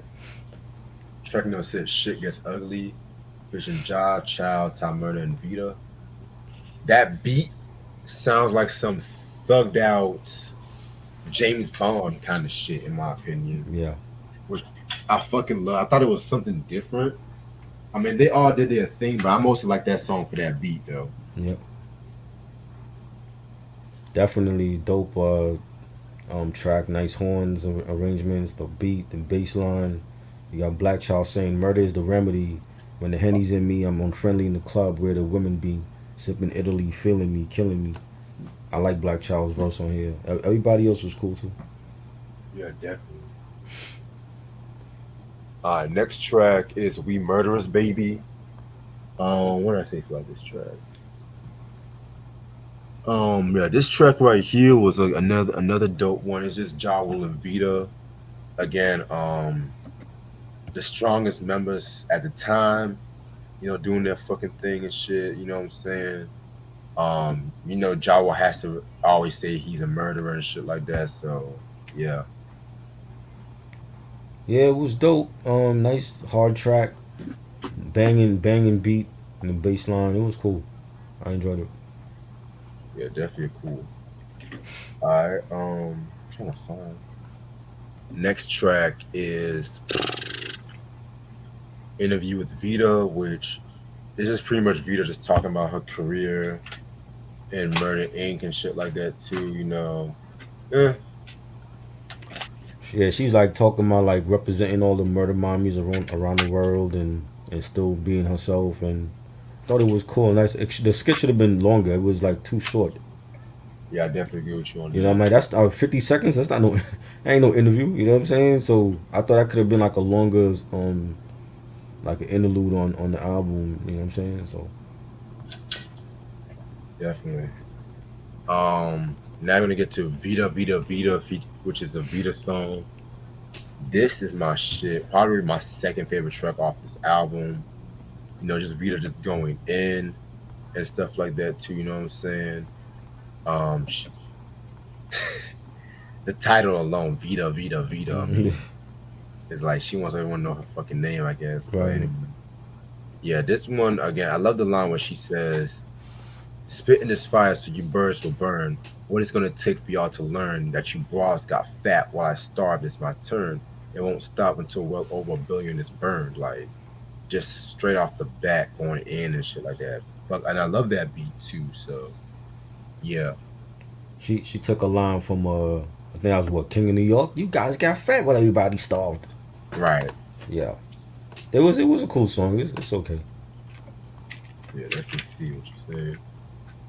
All right. Next is gonna be How Many Wanna Die. This is Ja Rule. This was on the Rule 336 album and shit. So yeah, very dope track. You know what I'm Mhm. saying? Yeah, Yeah, dope track. Nice drums, 808s, synthesizers. I like it. definitely. All right, now I'm gonna get into Fuck Parole skit. Yeah, didn't care for. Yeah, Black Child basically just shouting niggas out that was in jail, and it was. I don't see the point of these skits. To be honest, I don't know why they had them, but you know, Shit. Yeah, I'm gonna shout niggas out in jail. That how original. Anyway, right? That has been done already. you know, Nas did the best. Anyway, right? We Getting High Tonight featuring Black Child. Very dope track. Love that beat. You know what I'm saying? Just him. Pretty much, just like a party kind of track and shit like that. You just talking about going to the strip club, getting high, getting drunk and shit like that. You know what I'm saying? I like it. Yeah, this was dope. Very smooth track, nice beat, bass line. The sample Total used the sample for "Tell Me" on their first album. Definitely like this track. Black Child saying, "I got an unconditional love for sex, money, and drugs. Bitches who strip in clubs get hit with dick from thugs." Definitely a dope track. I like it. Yeah. Q said he was actually taking shots at 50 Cent on that song. Which song, Q? I think there was like a couple songs we talked about before. Uh, Track number 13, Tales from the Dark Side, featuring DMX. Very dope song, man. It's that early DMX, man, when DMX was definitely at his peak, at his prime and shit, in my opinion. You know, I could have seen this album maybe on the Flesh of My Flesh too and shit, maybe. I love the line when he says, that nigga be bugging, sticking cats up and random, doing his dirt, disappearing like the phantom. Niggas can't stand up and ask me if I care, cause what I used to give a fuck about just ain't there. Like, very raw, very grimy and shit. Yeah. Oh, we don't give a fuck. Okay, that's the one. Okay, cool. Definitely a great track, one of the best on here. And DMX not wasn't even down with Murder Inc. like that, and he gave one of the best tracks on the album. Right. And very dark track. Nice. I like those rolling drums. You got X saying, and it ain't nothing fair. I knew this for a long time. That's why with every wrong crime comes another strong rhyme, and that's more time. And I like the song, the line he said, "I done float on more tracks than the Six Train." I'm like, man, this is vintage X, man. I miss DMX. Rest in peace to him. Yes, rest in peace. Still a shock, man. Yeah, God damn. Anyway, where we at? I love the Yankee skit. Oh yeah, that's another lame skit. That was Anyway, so dumb. Like the Arab guy talking about how he loved the Yankees and asking him if he want coke and all. Like, what is this, yo? like really though, really though. Oh Anyway, man, next track is fucking "Get It Right" with Cadillac Ty. Um, I didn't really care for this song like hmm that. I It like. Mm, go ahead. I was saying I like the beat. I don't care for. I never liked Cadillac Ty like that. So Yeah, yeah, that beat it was dope. It had like a yeah, little West Coast twist to it, if right. that makes sense. But Mm, to me, this song was a no go for me. yeah, Shit. Now we're gonna have next track will be different, featuring Ty Murder, Black Shot, and Ja Rule. Again, this song was okay. It wasn't really anything to brag home about and shit. You know what I'm saying? Black Child killed it. He said with two co-defendants, Ja Ty and I, sipping dead don't die unless they fuck with John. I like his verse and banging ass beat and the horns on it was dope. The bass line. This was better than the last track to me. Mhm. Definitely. Yes, sir. Now you're gonna get into Remo. Again, I don't care for these Remos to me. Yeah, So I ain't care for it. Rebels Symphony featuring Ja, Veda, Ty, O1, BJ, and Black Child. Um, this one was a cool track, nice little posse cut and shit like that. Again, I hate to sound like a broken record, but John, Vita, and Black Child were definitely the MVPs and shit. But hmm yeah, Yeah, definitely Black Child killed it. Saying we cashing checks. We out to get the decimals. Don't know about the rest of you. You fucking with professionals. Very dope lines from Black Child. The bass line was fire. The horns, the beat. I like this joint. definitely. Yeah, Block. I know about DMX dissing Ja Rule on "We Don't Give a Fuck." I remember that shit. Next track, Black or White featuring Black Child. This one again was a very dope joint. One of my favorites off his album. He's pretty much saying like it don't matter if you're black or white. If you're packing, if you're ready to fight, you ready to fight. Pretty much. Just long story short. Um, yeah, this is definitely one of the few Black Child songs I fuck with and stuff like that too.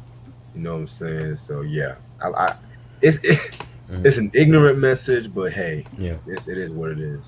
he killed it. Definitely a fire track, banging beat, the bass line, the guitar riffs on here, the hi hats, the horns. You got him saying, "A nigga with nigga me without my gat is like a blue Benz in front of 1,000 Bloods with Mac 10s, or a red rose in front of 1,000 Crips with calicos, and Lord knows we lust hoes." Fire. Definitely one of my favorites on this album. Yeah, definitely. Shit. Now we're gonna get into "Don't Care for the Church Picnic" skit. Yeah, that was a One waste eight, of time. even the title alone, Yeah, 187 Murder and Baptist Church. they had something like that on the first album for Ja. Right. You know. All right. Next track, "If You Were My Bitch," featuring Time Murder, Ja Rule, Black Child, and Shade Shiest. I didn't like this song. Really, I really did not like this song. I'm gonna be real. The Mm, last couple of tracks, minus Crime Scene and Holla Holla, I didn't really care for. To be right. real. I thought this was a banger, man. Like I Shade, was it Shade Shice? That's his name. Yeah. I remember him. I thought he was like a dollar store version of Nate Dogg. Like I think Nate Where Dogg could I have wanna be. Nate That's Dogg could right. Nate Dogg could have been on this track. It was dope. Even with him, it was real smooth club joint, nice beat, nice bass line. Ja saying, "Baby girl, if you was my bitch, you could get a taste of the dick. I like the mouth moist. Watch I put it on your lips. Home is where it is, and home wreckers love to leave heads in your whip to fuck up your shit." I thought it was a dope track. I just was like, why Shade Shice though? Like, Nate Dogg was still alive at this point. They were better off with him. true, true. But that year in 2000, Nate Dogg Mm. was like on a lot of joints like 2000, 2001 Right, and shit. right. Like that was really the time I felt like he was universally accepted by Hmm. Yeah, these two and shit I around agree. like late 90s, early 2000s. I've always liked him. I've always even when he was like the hook man on songs like for both East Coast and West Coast, I'm like this man needs some albums out because he could sing. You know. Damn, I just realized I never talked about the G Funk story. Mm.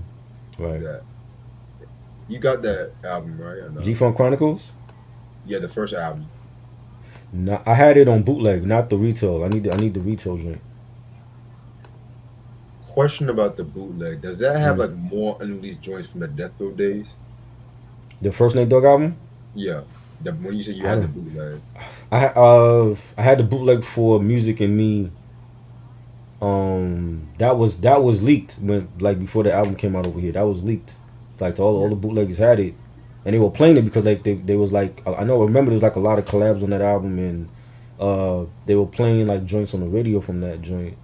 But I don't have none of his stuff on retail though. But I need to get like his retail stuff. yeah, man. I only have the G Funk Chronicles and Mm. Music and Me, which Yeah, Music and Me, that one was a dope one yeah, too. that was dope. That was a good one. The production on that was so Hmm. fire. Yeah, Dre on that. Yes, You know.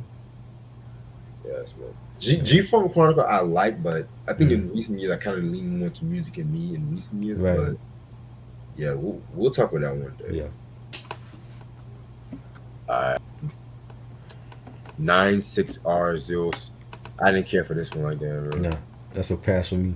Yeah. Crime Scene is good, but I've heard it plenty. I heard songs like this plenty of times before too. That was dope. I like the beat. Black Child again killed it. He's saying Black Child couldn't go play with the children because I was too busy pumping them gems in the building.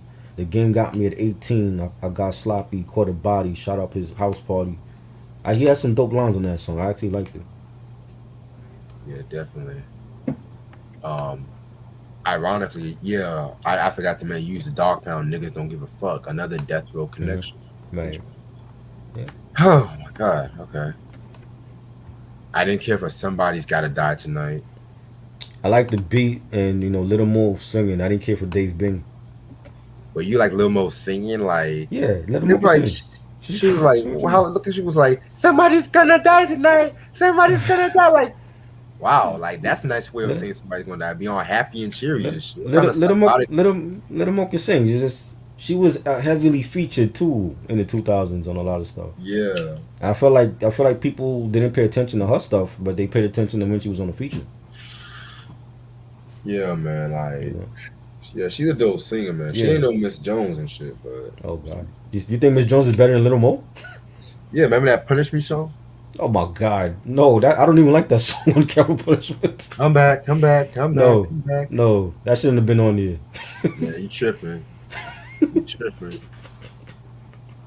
You tripping. That was like one of the most best songs he ever did. They should have put Firewater instead on that album.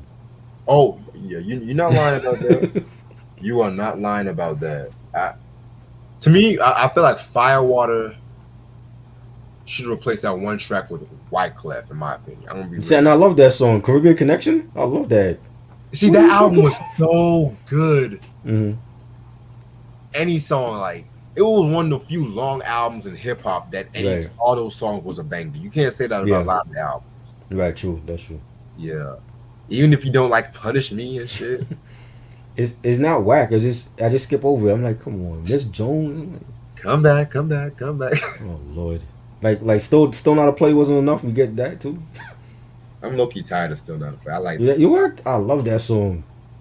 I like it, but I'm more of a fan of I'm Not a Player more with the OJ I love that one too. Both of Yeah. them. Both of them. Yeah, Blocker, I mentioned the Lil Mo Ja Rule beef last week and shit. Yeah. But yeah, Holla Holla remix featuring Ja, Jay, Veda, Black Child, Tom Murder, Memphis Bleak, and the remix king himself, Busta Rhymes. Um, certain songs I feel like don't deserve to be a remix. Right.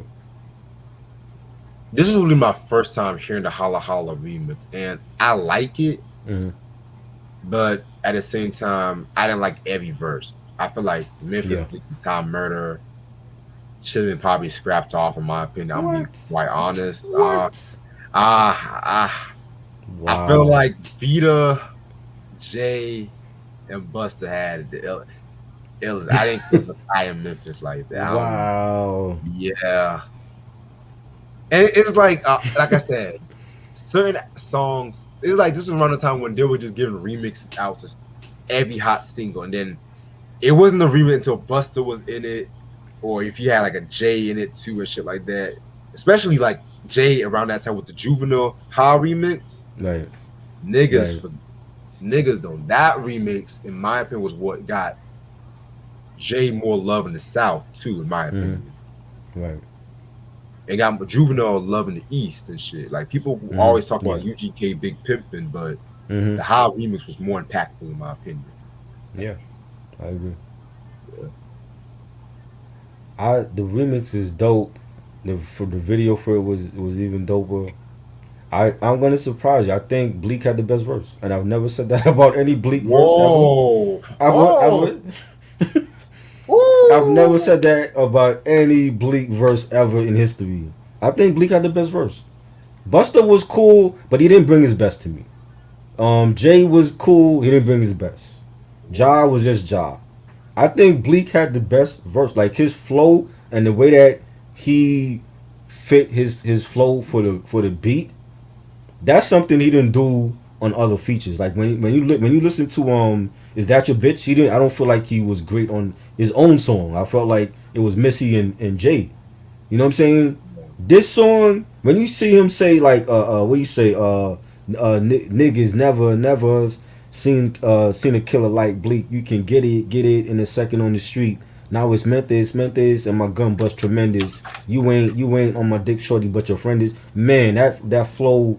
I love the way he just flowed to the beat, man. Like this, he was almost like it was almost like Ja doing his verse, but it was Bleak doing it. I'm like, yo, I like this from Bleak. If he had put more effort in his rhymes like that, he probably would have been considered one of the best, as an MC. But I actually feel like he had the best verse, and I've never said that about Bleak ever in life. You know what I'm saying? But just hearing, I haven't heard this remix in years, and just hearing it again, I'm like, yo, Bleak actually had a dope. And I wasn't even a Bleak fan back in the 2000s. So, like many years later, now it's like I think because like we discussed some of his shit. I have like a newfound appreciation for him. You know what I'm saying? But I listen to all of them. I'm like, Jay-Z came harder on other features, and he came hard on the Blackout joint on the DMX album compared to this. The best verse on that track. Yeah, you know, Buster. How many remixes and stuff and features of Buster on that he stole the show. I don't feel like he stole the show on this remix. You know, Ja was just Ja. You know what I'm saying? Veda was just Veda. I'm like, Bleak actually surprised me in this joint. You know what I'm saying? Like if you had asked me in 2000, I would have been like, hell, fuck it though. It was Jay or Buster. But in 2021, I feel like Bleak definitely did his thing. Controversial opinion. I feel like Where's the Bleak fans? They gotta be Bleak fans, yo. I'm a Bleak fan, but I feel like he's one of those MC that never dropped a classic album. Yep. So it's the same like Jada. He's in the same boat. Same No, like Fabulous. no. Same like Fabulous. You're in the same boat. Cannabis, you in the same boat. All of them motherfuckers. Cassidy, Joe Budden, they all in the same boat. Oh yeah, Cassidy and Budden never dropped a classic, but to me, Right. Kiss the Game Goodbye was. That's his best album. Yes, that's his best album. But does it hold up against the Chronic and Doggy Style and albums like that? No. See, it does not. So it's not a classic then. Because if like what BJ was saying, we use this term too often. If you say Kiss the Game Goodbye is a classic, that means it's right up there with Midnight Marauders and Into the Woo and Ready to Die and Illmatic, and I don't think it's better. I don't think it's in that top tier with those albums. However, I do think it's in. I personally feel like it's in the Marshall Mathers LP, the Blueprint. No, I don't think so. Hell, fucking no. Yes, There's some skippable tracks on there. That gangster shit. Like, I'm a gangster. On Marshall Mathers LP, like What Kim. skippable tracks is on Marshall Mathers LP? Kim. You don't like him? Hell no. The man's ex-wife is like going through turmoil right now. You gonna pick that song of all things to talk about? I don't give a fuck. I said I hope she pulls through, but I prefer the kids over Kim. That's why I got the clean version of Marshall Mathers LP. And y'all say I'm savage, and you just pick out that song, and the man's ex-wife is going through turmoil right now. Hey, I don't give a fuck. Nigga, you know. I said it on the channel plenty of times. I reviewed the album. I said I don't fuck with Kim. Right. Shit. I think that's still a better album than any Jadakiss album. What was the other one you said? You said Blueprint? Hell fucking no. That ain't fucking with Blueprint. Hell no. There's no skippable tracks on Blueprint in my opinion. To me, Hola Habito I didn't like. Yeah, but Timbaland, it's not like Timbaland didn't give him a throwaway track in the past, you know what I'm saying? But I can still bump that over I'm Gangster, the I'm Gangster joint. You know what I'm saying? That's Jadakiss' best album for him, but I don't feel like it's on that level of Blueprint or Stillmatic where it was written.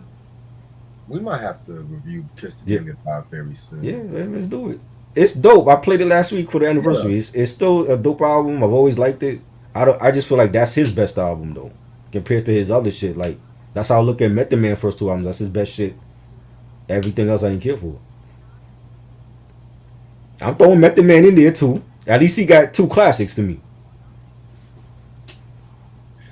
I'm trying to think though, because when I think of the word classic, like yes. The way I rate my albums, okay, is classic, which is the 5 mics. But then I have the 4.5 mics, which is classic, but with a few things I have to nitpick. But is it still a classic if you're skipping a couple tracks? If it's 2 tracks, is the limit, but it has to be depending on how bad the track is compared to the rest of the album. Like to me, when it comes to like NWA Straight Outta Compton, perfect example. Mm-hmm. There was at least a couple of tracks and couple. 2. Let me. Hold on. Let me explain, because we're gonna review this album when I come back from the break and shit. But there was at least 2 tracks, and it's I Ain't the One and Something to Dance To. I ain't the one. I like the track, Mm-hmm. but the beat, I didn't like that. Dee, dee, dee, dee. I didn't like that fucking weird ass island Mm-hmm. reggae-ish kind of beat. I didn't Right. like that beat. I'm gonna be real, but I liked how I liked what the message was. I like what Q was saying. Right. Something to dance to. Way out of place. Mm-hmm. I still call it a classic because I can easily get over those mistakes and shit. Right. You know what I'm saying? Mm-hmm. Now let's talk about "Pain Is Love." Right quick. I want. Mm-hmm. There was skippable tracks on that one that I can't really just glide over and shit. Like I can't really Right. just say, "Oh, I can just get used to it," you know. Right. When I talk about "Kiss the Game Goodbye," which I'm gonna admit I have to re-listen to the album though, but Mm-hmm. when I heard it, and my opinion on it was good, Right. but at the same time, I'm not gonna lie, there was some tracks that was far below quality than some of the main tracks, but I can like easily get over it. Mm-hmm. That's why I give it like a 4.5 rating and shit. It's not like a 5 mic rating like Midnight Marauders or Right. Ready to Die Right. and shit like that, but still. Like for me, if you keep going back to that one album, and it's in your heavy rotation, and you're playing it for 20 years, and how it translates to society and the genre that it's in, and how the artists, the peers of that artist react to that project, that to me is a classic. Right. Not an album that comes out today and then tomorrow it's already considered a classic. I've already heard people deem King's Disease 2 a classic. It's not a classic. It's not a I classic. don't even care for both King's Disease albums, in my opinion. You know what I'm saying? I could do without them. Those are not albums I'm gonna go back to in 10, 20 years. When you look at an album like Illmatic, every track to me on there is solid. From the singles to the album cuts, every Yeah. track on there is solid. You know what I'm Yeah. saying? Halftime, Memory Lane represent. I love every track on there. For a 10 track album, you know what I'm saying? And that literally changed the game in terms of how people used producers for their albums. You know Now, what I'm saying? Oh, I didn't mean to cut you off Okay. though, but let me ask you, what do you think of "One Time for Your Mind" though? Because that's pretty much the That's track dope. people That's say is like the weakest link in Illmatic. Well, I mean, I think on certain days, even with a classic album, you're gonna have your favorites, and then you're gonna have your songs that you might not go to all the time, but it's not skippable. Like I could play One Time for Your Mind. Exactly, and that's the way I feel about with certain albums, like what I put in the 4.5 category and shit. You know, Right, Blocker said "Life After Death is better than Ready to Die." I can't get mad about that, you know, right, because in my opinion, like Ready to Die had like 2 tracks which I like, but I Mm. don't put it above the rest of the album. Respect, friend of mine, but I can get over it, you know, Right. because Biggie's lyricism was good. hmm Life After Death, I didn't like Nasty Boy. I like that song. I I didn't like Another. I like that song too.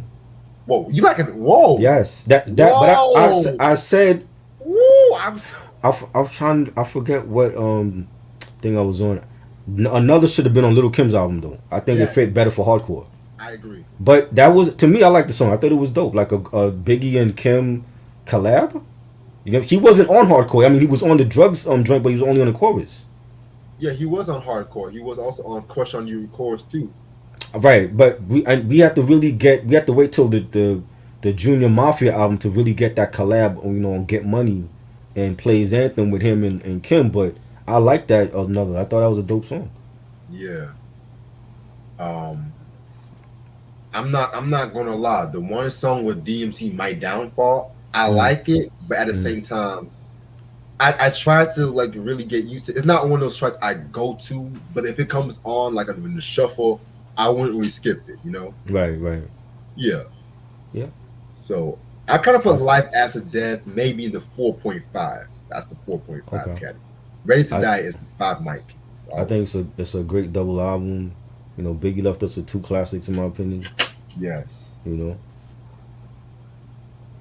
Yeah, it's like albums. it's gonna take some albums. You know, it growing you quicker than others. I don't feel like any real classic album comes out the day that it's released. Like those albums got to sit with you. You got to grow with those albums. You know what I'm saying? And back then it's like we grew with all of these albums. It's not like any of these albums came out an hour later and people were saying, "Oh, I think Life After Death is a classic," or Ready to Die. It wasn't like that.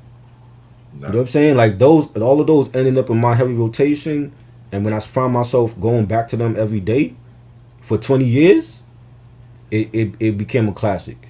You know what I'm saying? And Yeah. that's how I look at albums even now. It's like if I'm not going back to that album after I play it, it's like it's not a classic to me. Yeah. I got I want to jump back to this conversation because I want to give my Mhm. thoughts on this compilation and shit. right. But overall, this is probably the best release on Murder Inc. Records, in my opinion.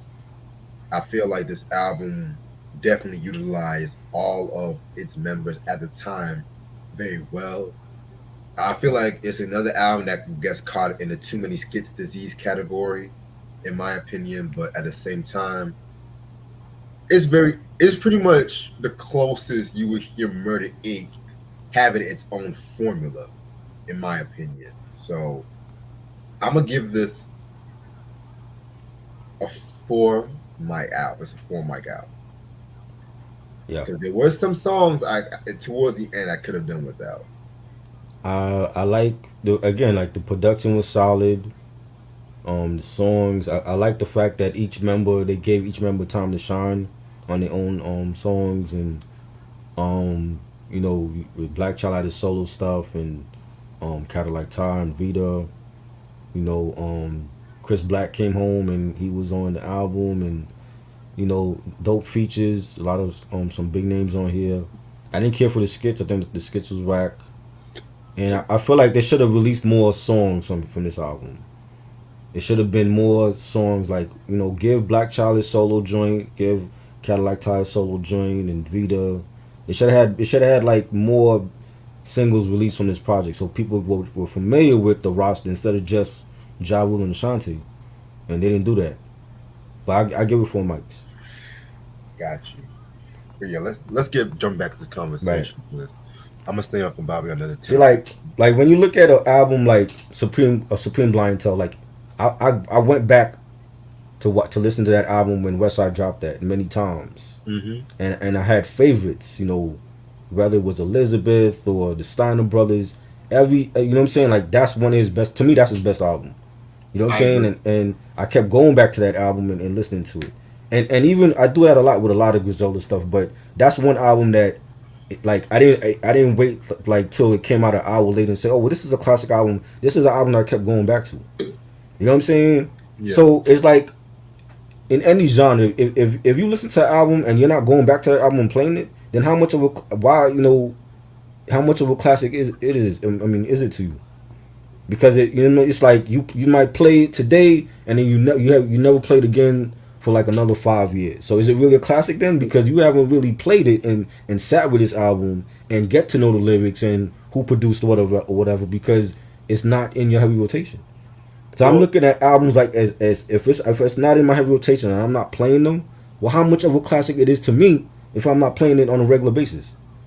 Well, to me, the way I see it sometimes, I feel like with certain people, the reason how they don't always want to re-list a certain album because they don't always want to get tired of certain albums and shit like that too. Mm-hmm. And it's kind of funny too because you know the internet has a very tendency on overhyping certain albums that Right. did not get a lot of praise when it came out Right. and shit too. Like what you mentioned before, Red Man's There Is a Dark Side Mm-hmm. and shit. I like the album, Right. in my opinion. However, I don't put it on the same wavelength on What the Album or Muddy Water. Me either. But I will give it. I think I gave like a 4.5 or 4 mics or whatever and shit like that because Right. it to me was a different experimental album from Redman. It was and different. At the same time, Yeah. I can easily get over those songs I don't really care for just due to the production and how out there he was. Right. See, and like imagine listening to that album from when it came out all the way to now. So I've had There's a Dark Side. The same week it was released, I went to buy it at Coconuts back in the day, and I was a huge Redman fan. I still love Redman. It was I think I wasn't I wasn't I didn't expect for that album to be that dark. Like what the album, it had a lot of energy, a lot of aggressive tracks, and then when you get to There's a Dark Side, it was real dark. It was the production. He did most of the album on his own. You know, it was a very different, and he was. I mean, at the time, we didn't know, like, he was going through depression, and his friend had got killed or whatever. His friend died, and very different album. But I like some of the songs on it. I don't like everything on it. There's some songs I feel like he could have dealt, scrapped from the album. But sitting with that album for 20 something years, I still feel the same way about it from '94 to now. So it's not gonna change with me. You know what I'm saying? It's not like I just got it yesterday and then all of a sudden I like it or something. No, I've had this album since the day it came out. You know what I'm saying? So whether it's a good album or bad album, is like, at least you sat with that album for 20 years and you know that album and how you feel about that album. There's albums that come out now where people already deem it a classic and it just dropped like an hour ago. How the hell is it a classic after an hour? Yeah, like I'm seeing motherfuckers call Pop Smoke the album a classic. I'm like, don't do this. You know, like, do not do this shit, please. You know, and so I'm gonna be. I had to cut you off too. Go ahead. But, I'm gonna jump back into the Redman album, because even when I first heard the album, right, I was looking at myself like, because I heard first What the Album, then I heard Muddy Waters, and I went back to this album. So I was like, okay, this is weird. I mean, I like Can't Wait. Right. I love Superman Lover 2. Love that. I mean, Bob Your Head to This always gets me to move. Love that. But I'm not gonna lie, when I heard A Million Buddha I love that. I was like, okay. I love that song. That's a song you should have a video for. Interesting. You know what I mean? I loved Rockefeller. I like the remix more than the original joint. I like the remix. You don't like the remix?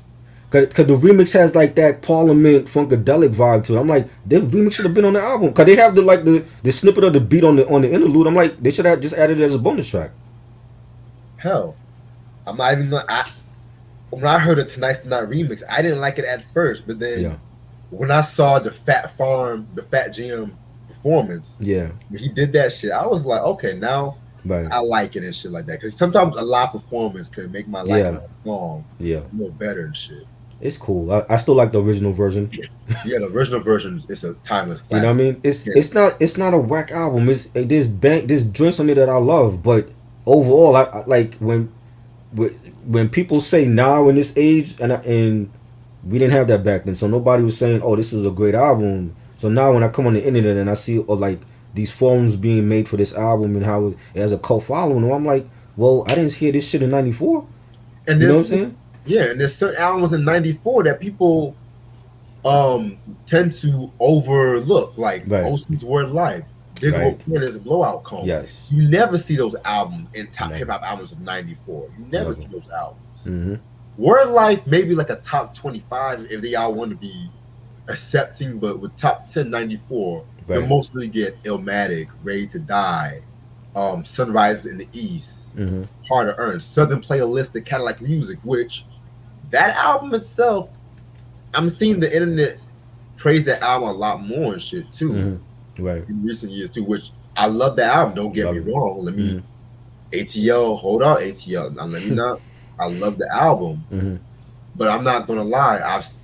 Over the years I've seen people tend to be more in the Speaker Box, Love Below, Stankonia, Aquemini Train more. And I don't care for ATLians don't even get its love too like that. I'm gonna be honest. I don't care for Speaker Box. I think Love Below is a better album. Whoa, okay, let's slow your rolls on that. To me, I love Love Below, but Speaker Box. I think Love Below was great. Speaker Box had some songs. I don't think it was a great album from Big Boy. I love Sir Lucius more than Speaker Box. Yeah, okay, I'll give you that. You know what I mean? And I was I was already a teenager when Dear came out. You know what I'm saying? I'm like maybe 15, 16. My hair was braided. I was already smoking weed at that point. I was fully invested in Redman from the first album. Was hype for There's a Dark Side. It came out the same time as The Cow.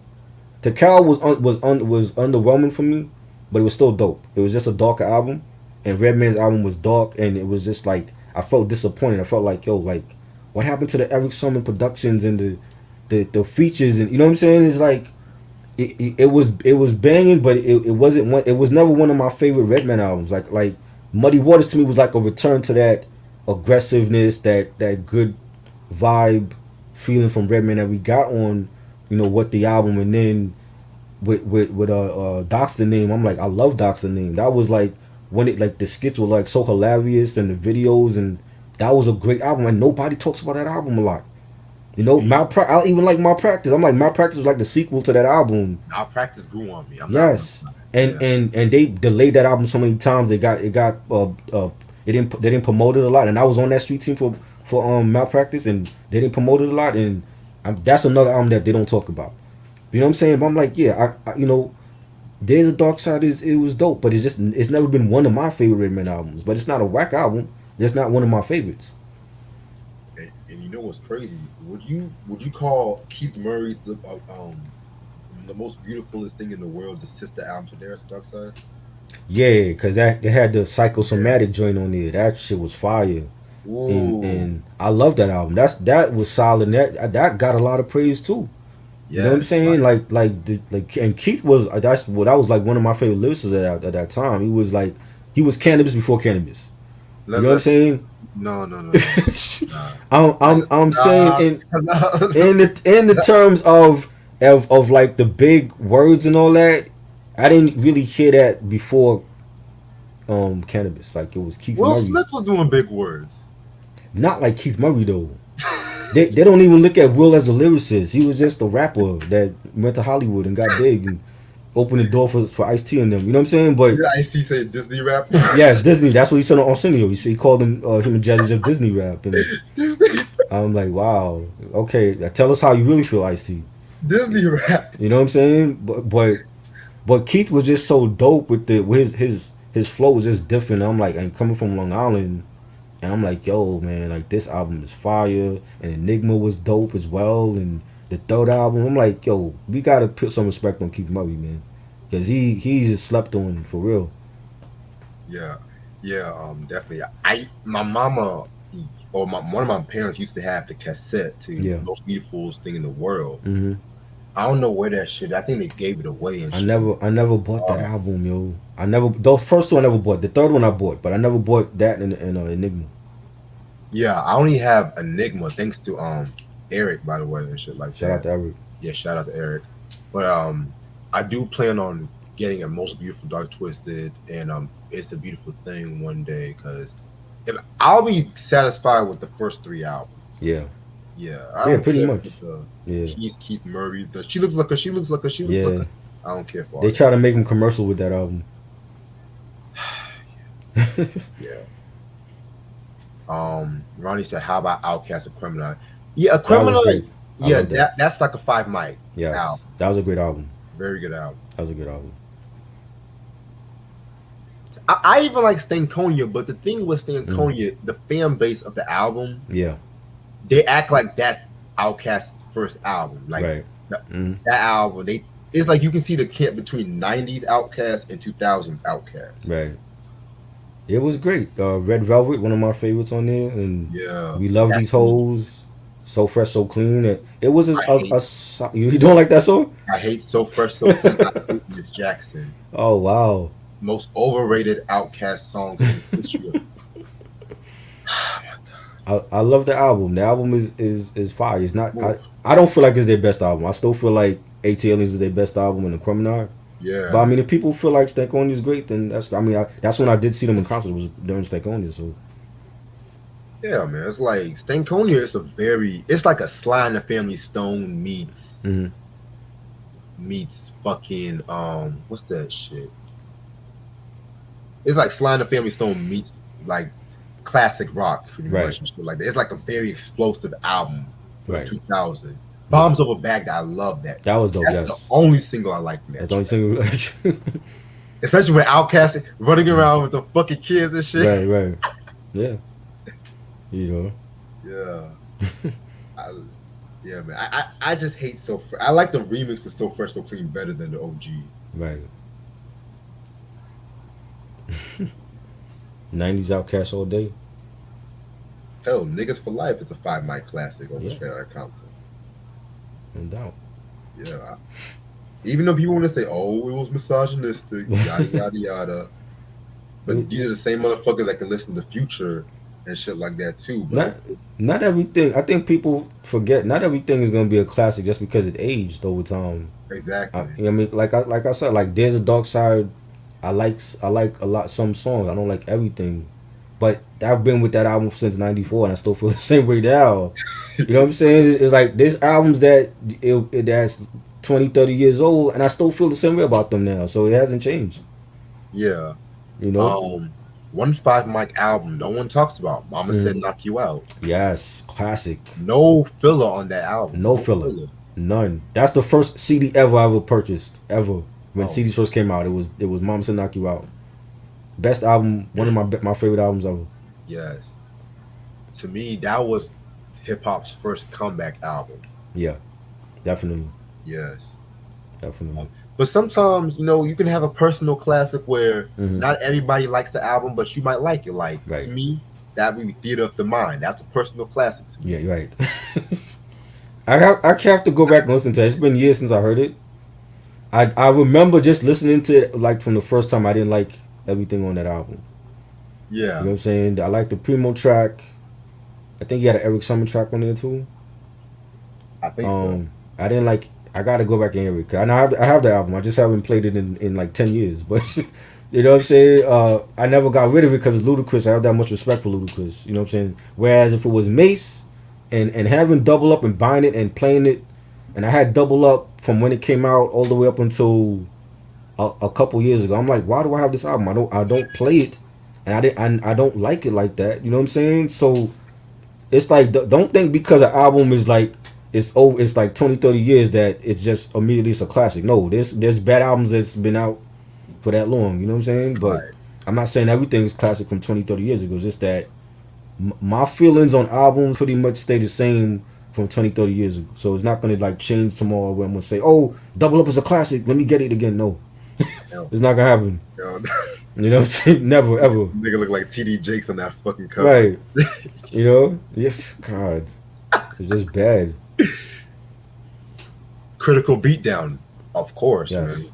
Yes. And you're talking to someone that was not originally an Ultramagnetic fan. Right. Thank you, Q, for the love on the Supremes episode and shit. Yeah. Reg, what do you think of the hip hop scene will look like later in the decade? Do you think I don't know, man. Like, to me, I feel like the hip hop scene already in 2020 has already been unpredictable because we're seeing a lot of shit that would not fly years ago now being accepted now and stuff like that too. And with cancel culture at the same time coming its way into hip hop, then look at what's happening with the baby and shit. You know what I'm saying? But at the same time too, it's just not like he didn't ask for that shit, to be real with you, you know. But I'm gonna talk about that shit one day. Harlem World is great. I love Harlem World. His only great album to me. He's like Jadakiss. His only first album was great. Cause that had some shit that I didn't care for, like New Edition cover and shit, you know. Oh yeah, I don't like that part. That song, but that's a song I can be like, you know what? I can't get with this. No, right? No, his best album. Word of Mouth, yes. Great album, yes. Very dope album. Yeah. Yo, Vinyl, what you think of Mystical, yo? You look like you a Southern hip hop head. With a name like Vinyl, you gotta love it. Yeah. You said Harlem World is a near classic. Okay, interesting. Yeah, I've heard people say that. Yeah, I've heard it. I can't lie, especially with that New Edition whack ass cover. Oh man. Yo, Loki, I was driving down the highway one night and I was blasting "Take What's Yours," man. I was like, "Gotta not take what's yours," man. That was my shit. Oh man. That was dope. I like that comment you made in that group meet. You and white people together, trouble. Man, you already know. You already know. Yeah. Okay, you said Mystical was dope. Yes. True said Ice Cube's America's Most Wanted death certificate.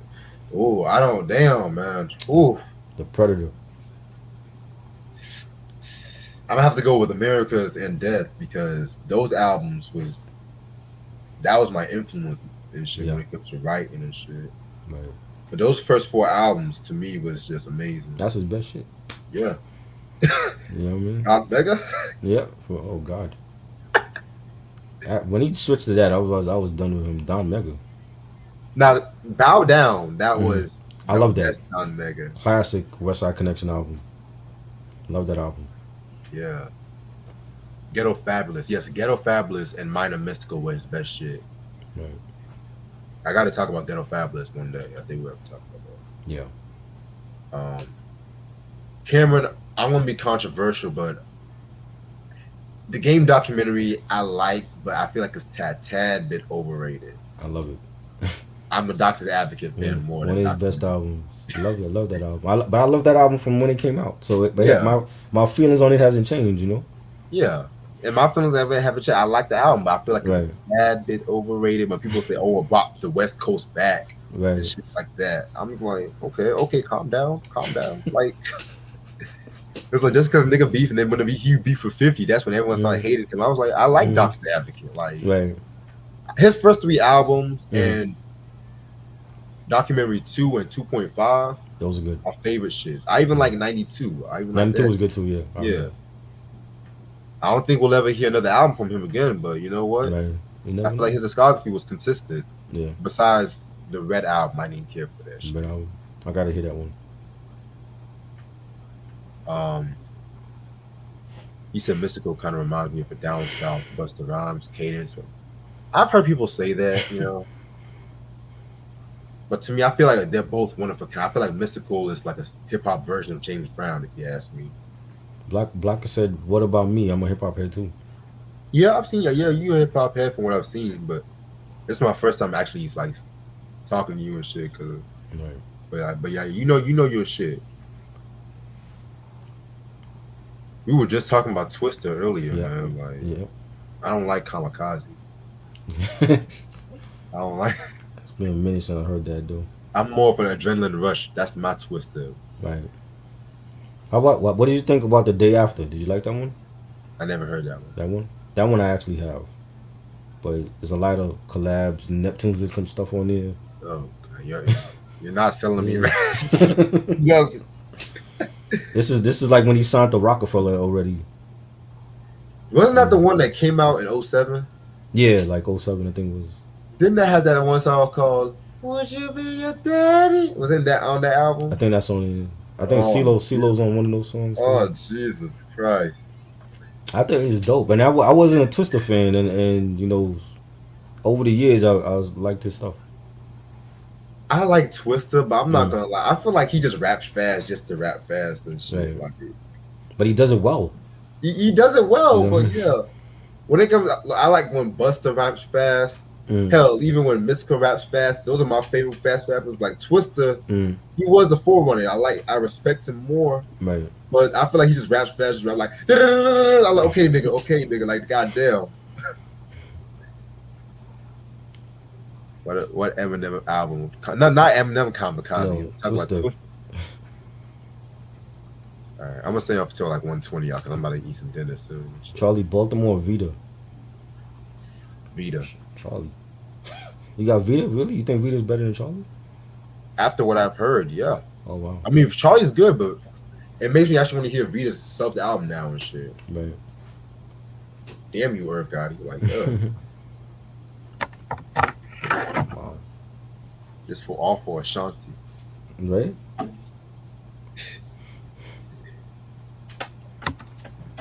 To me, music to be murdered by was Eminem's best album post Marshall Mathers LP. See, I like Relapse and Recovery. Relapse, cool. Recovery was You didn't okay. like that? I just didn't like the production. I don't like Eminem now. I don't like his fast rapping, and I don't like nothing about him right now.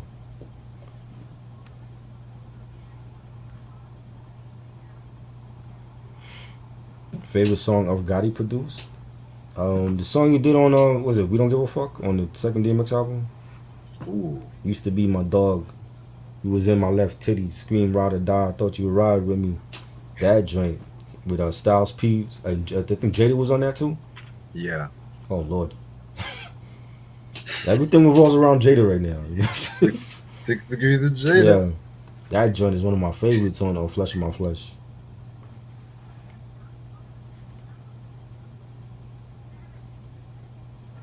Eminem is slowly falling out of my top 5, man. Because I don't like none of his shit right now. And this might be another LL Cool J collapse.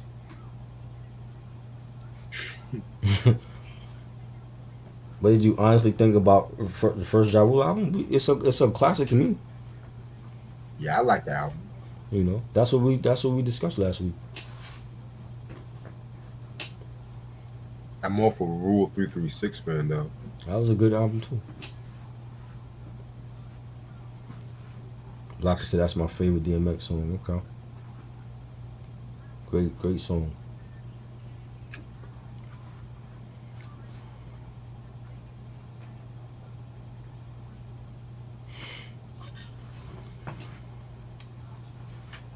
He could do the fast rapping. I don't think he need to do it all the time though. Like when he did it on Forgot About Dre, that was a classic song. I love that Eminem on that joint. He don't need to do it on every track though. Now he's doing it on everything. Let's look at that sound. Oh, what's that? Nelly? Oh, Gloria Jean. Of course, it would be Nelly. I wish you had lost those albums. And we ain't got to talk about it. Wow, I'm a chill as fuck. You started already. Wow. Favorite Forrest Whitaker movie? Favorite Forrest Whitaker movie. The Great Debaters. Was he in that? Yeah. What's the one? Was it Last King of Scotland? He was in that. I didn't see that movie. I forgot the movie where he was he played like the warden at the jail cell and shit in the prison. That one was a great movie. I forgot the name of that shit though. Sarah said burn those house. Yes, please. Pop rap. Well, pop rap to me is Drake, and I like his shit. Well, I like his earlier shit. See, I'm gonna explain what I really think about Nelly later on today. I'll be the first to say it's not the usual rapper I would talk about on this channel. That's for damn sure.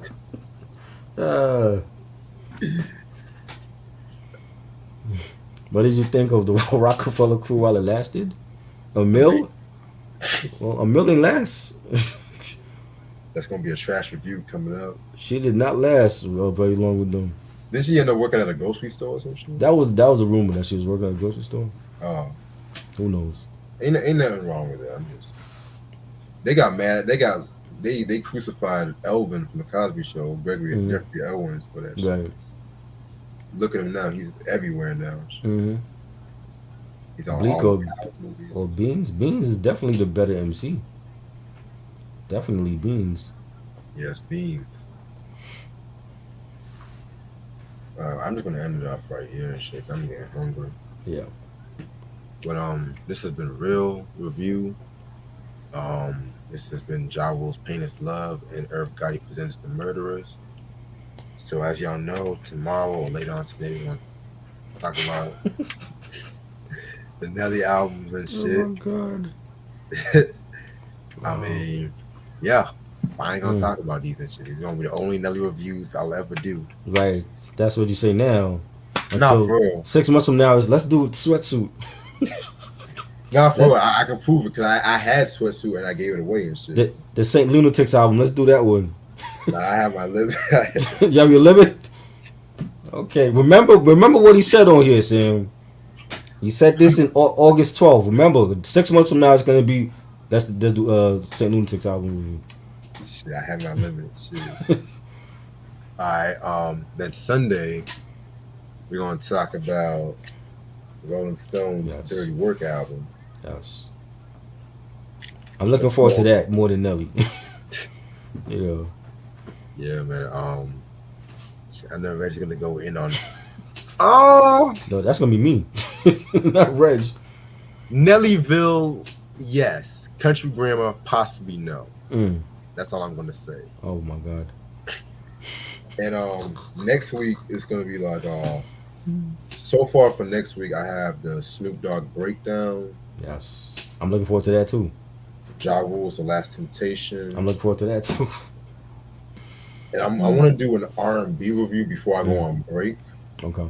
I'm trying to think of a good R&B album. Maxwell Mbia. Text that to me so I won't forget. Okay. Yeah. I'm gonna. I know I have announcements because I finally finished the Supremes episode. Which, thank y'all so much for the love and shit like that. I'm gonna do these announcements, get this shit together. Yeah. I may or may not do a gameplay this Friday because I may actually get fucked up on Friday. Are you still doing the Black Flag discography breakdown? That's gonna be after the break. After the break? Okay. Yeah.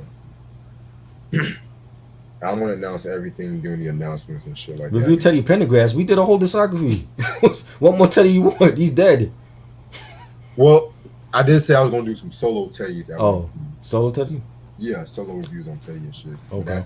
I don't know exactly when and shit. So, you're looking forward to Last Temptation more than me, man. So am I. So Shit. So am I. I'm looking forward to that one. Because on some real shit, I'm gonna be real with y'all.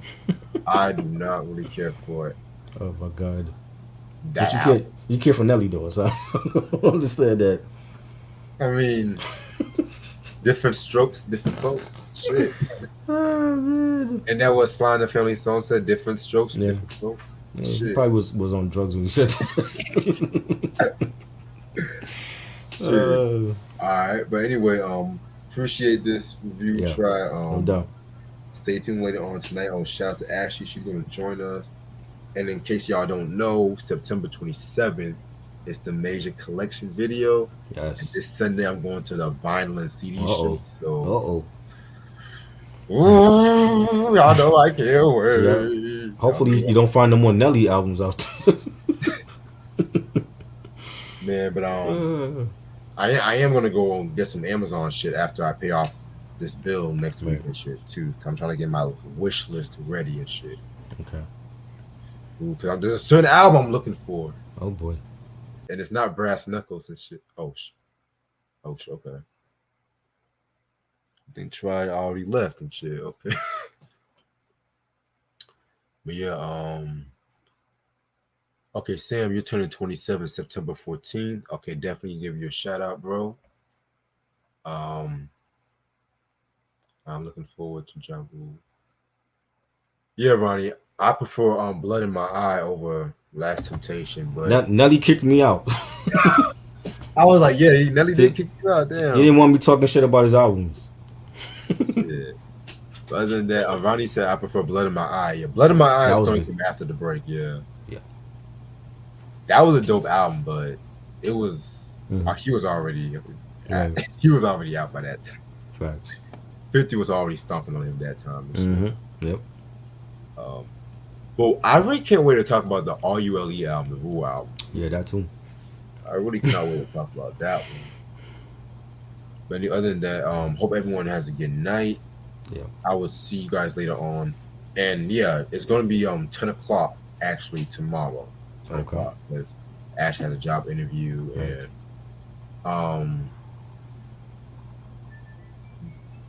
what was I about to say? And the sooner we do that, the better.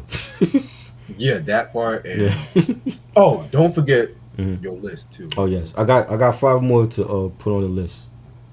Wait, for Quincy or Gamble? For Quincy, I didn't even do this Procter & Gamble list yet. Yeah, just give me the Quincy Jones list because yeah, so we can just get that over with during the break and shit. So right. No, nigga, I'm not gonna do anything on Tupac and Death. No. Damn. Not gonna do anything on Tupac and Death. Come on now. My Lord. Why? We know everything about Pac. What is missing?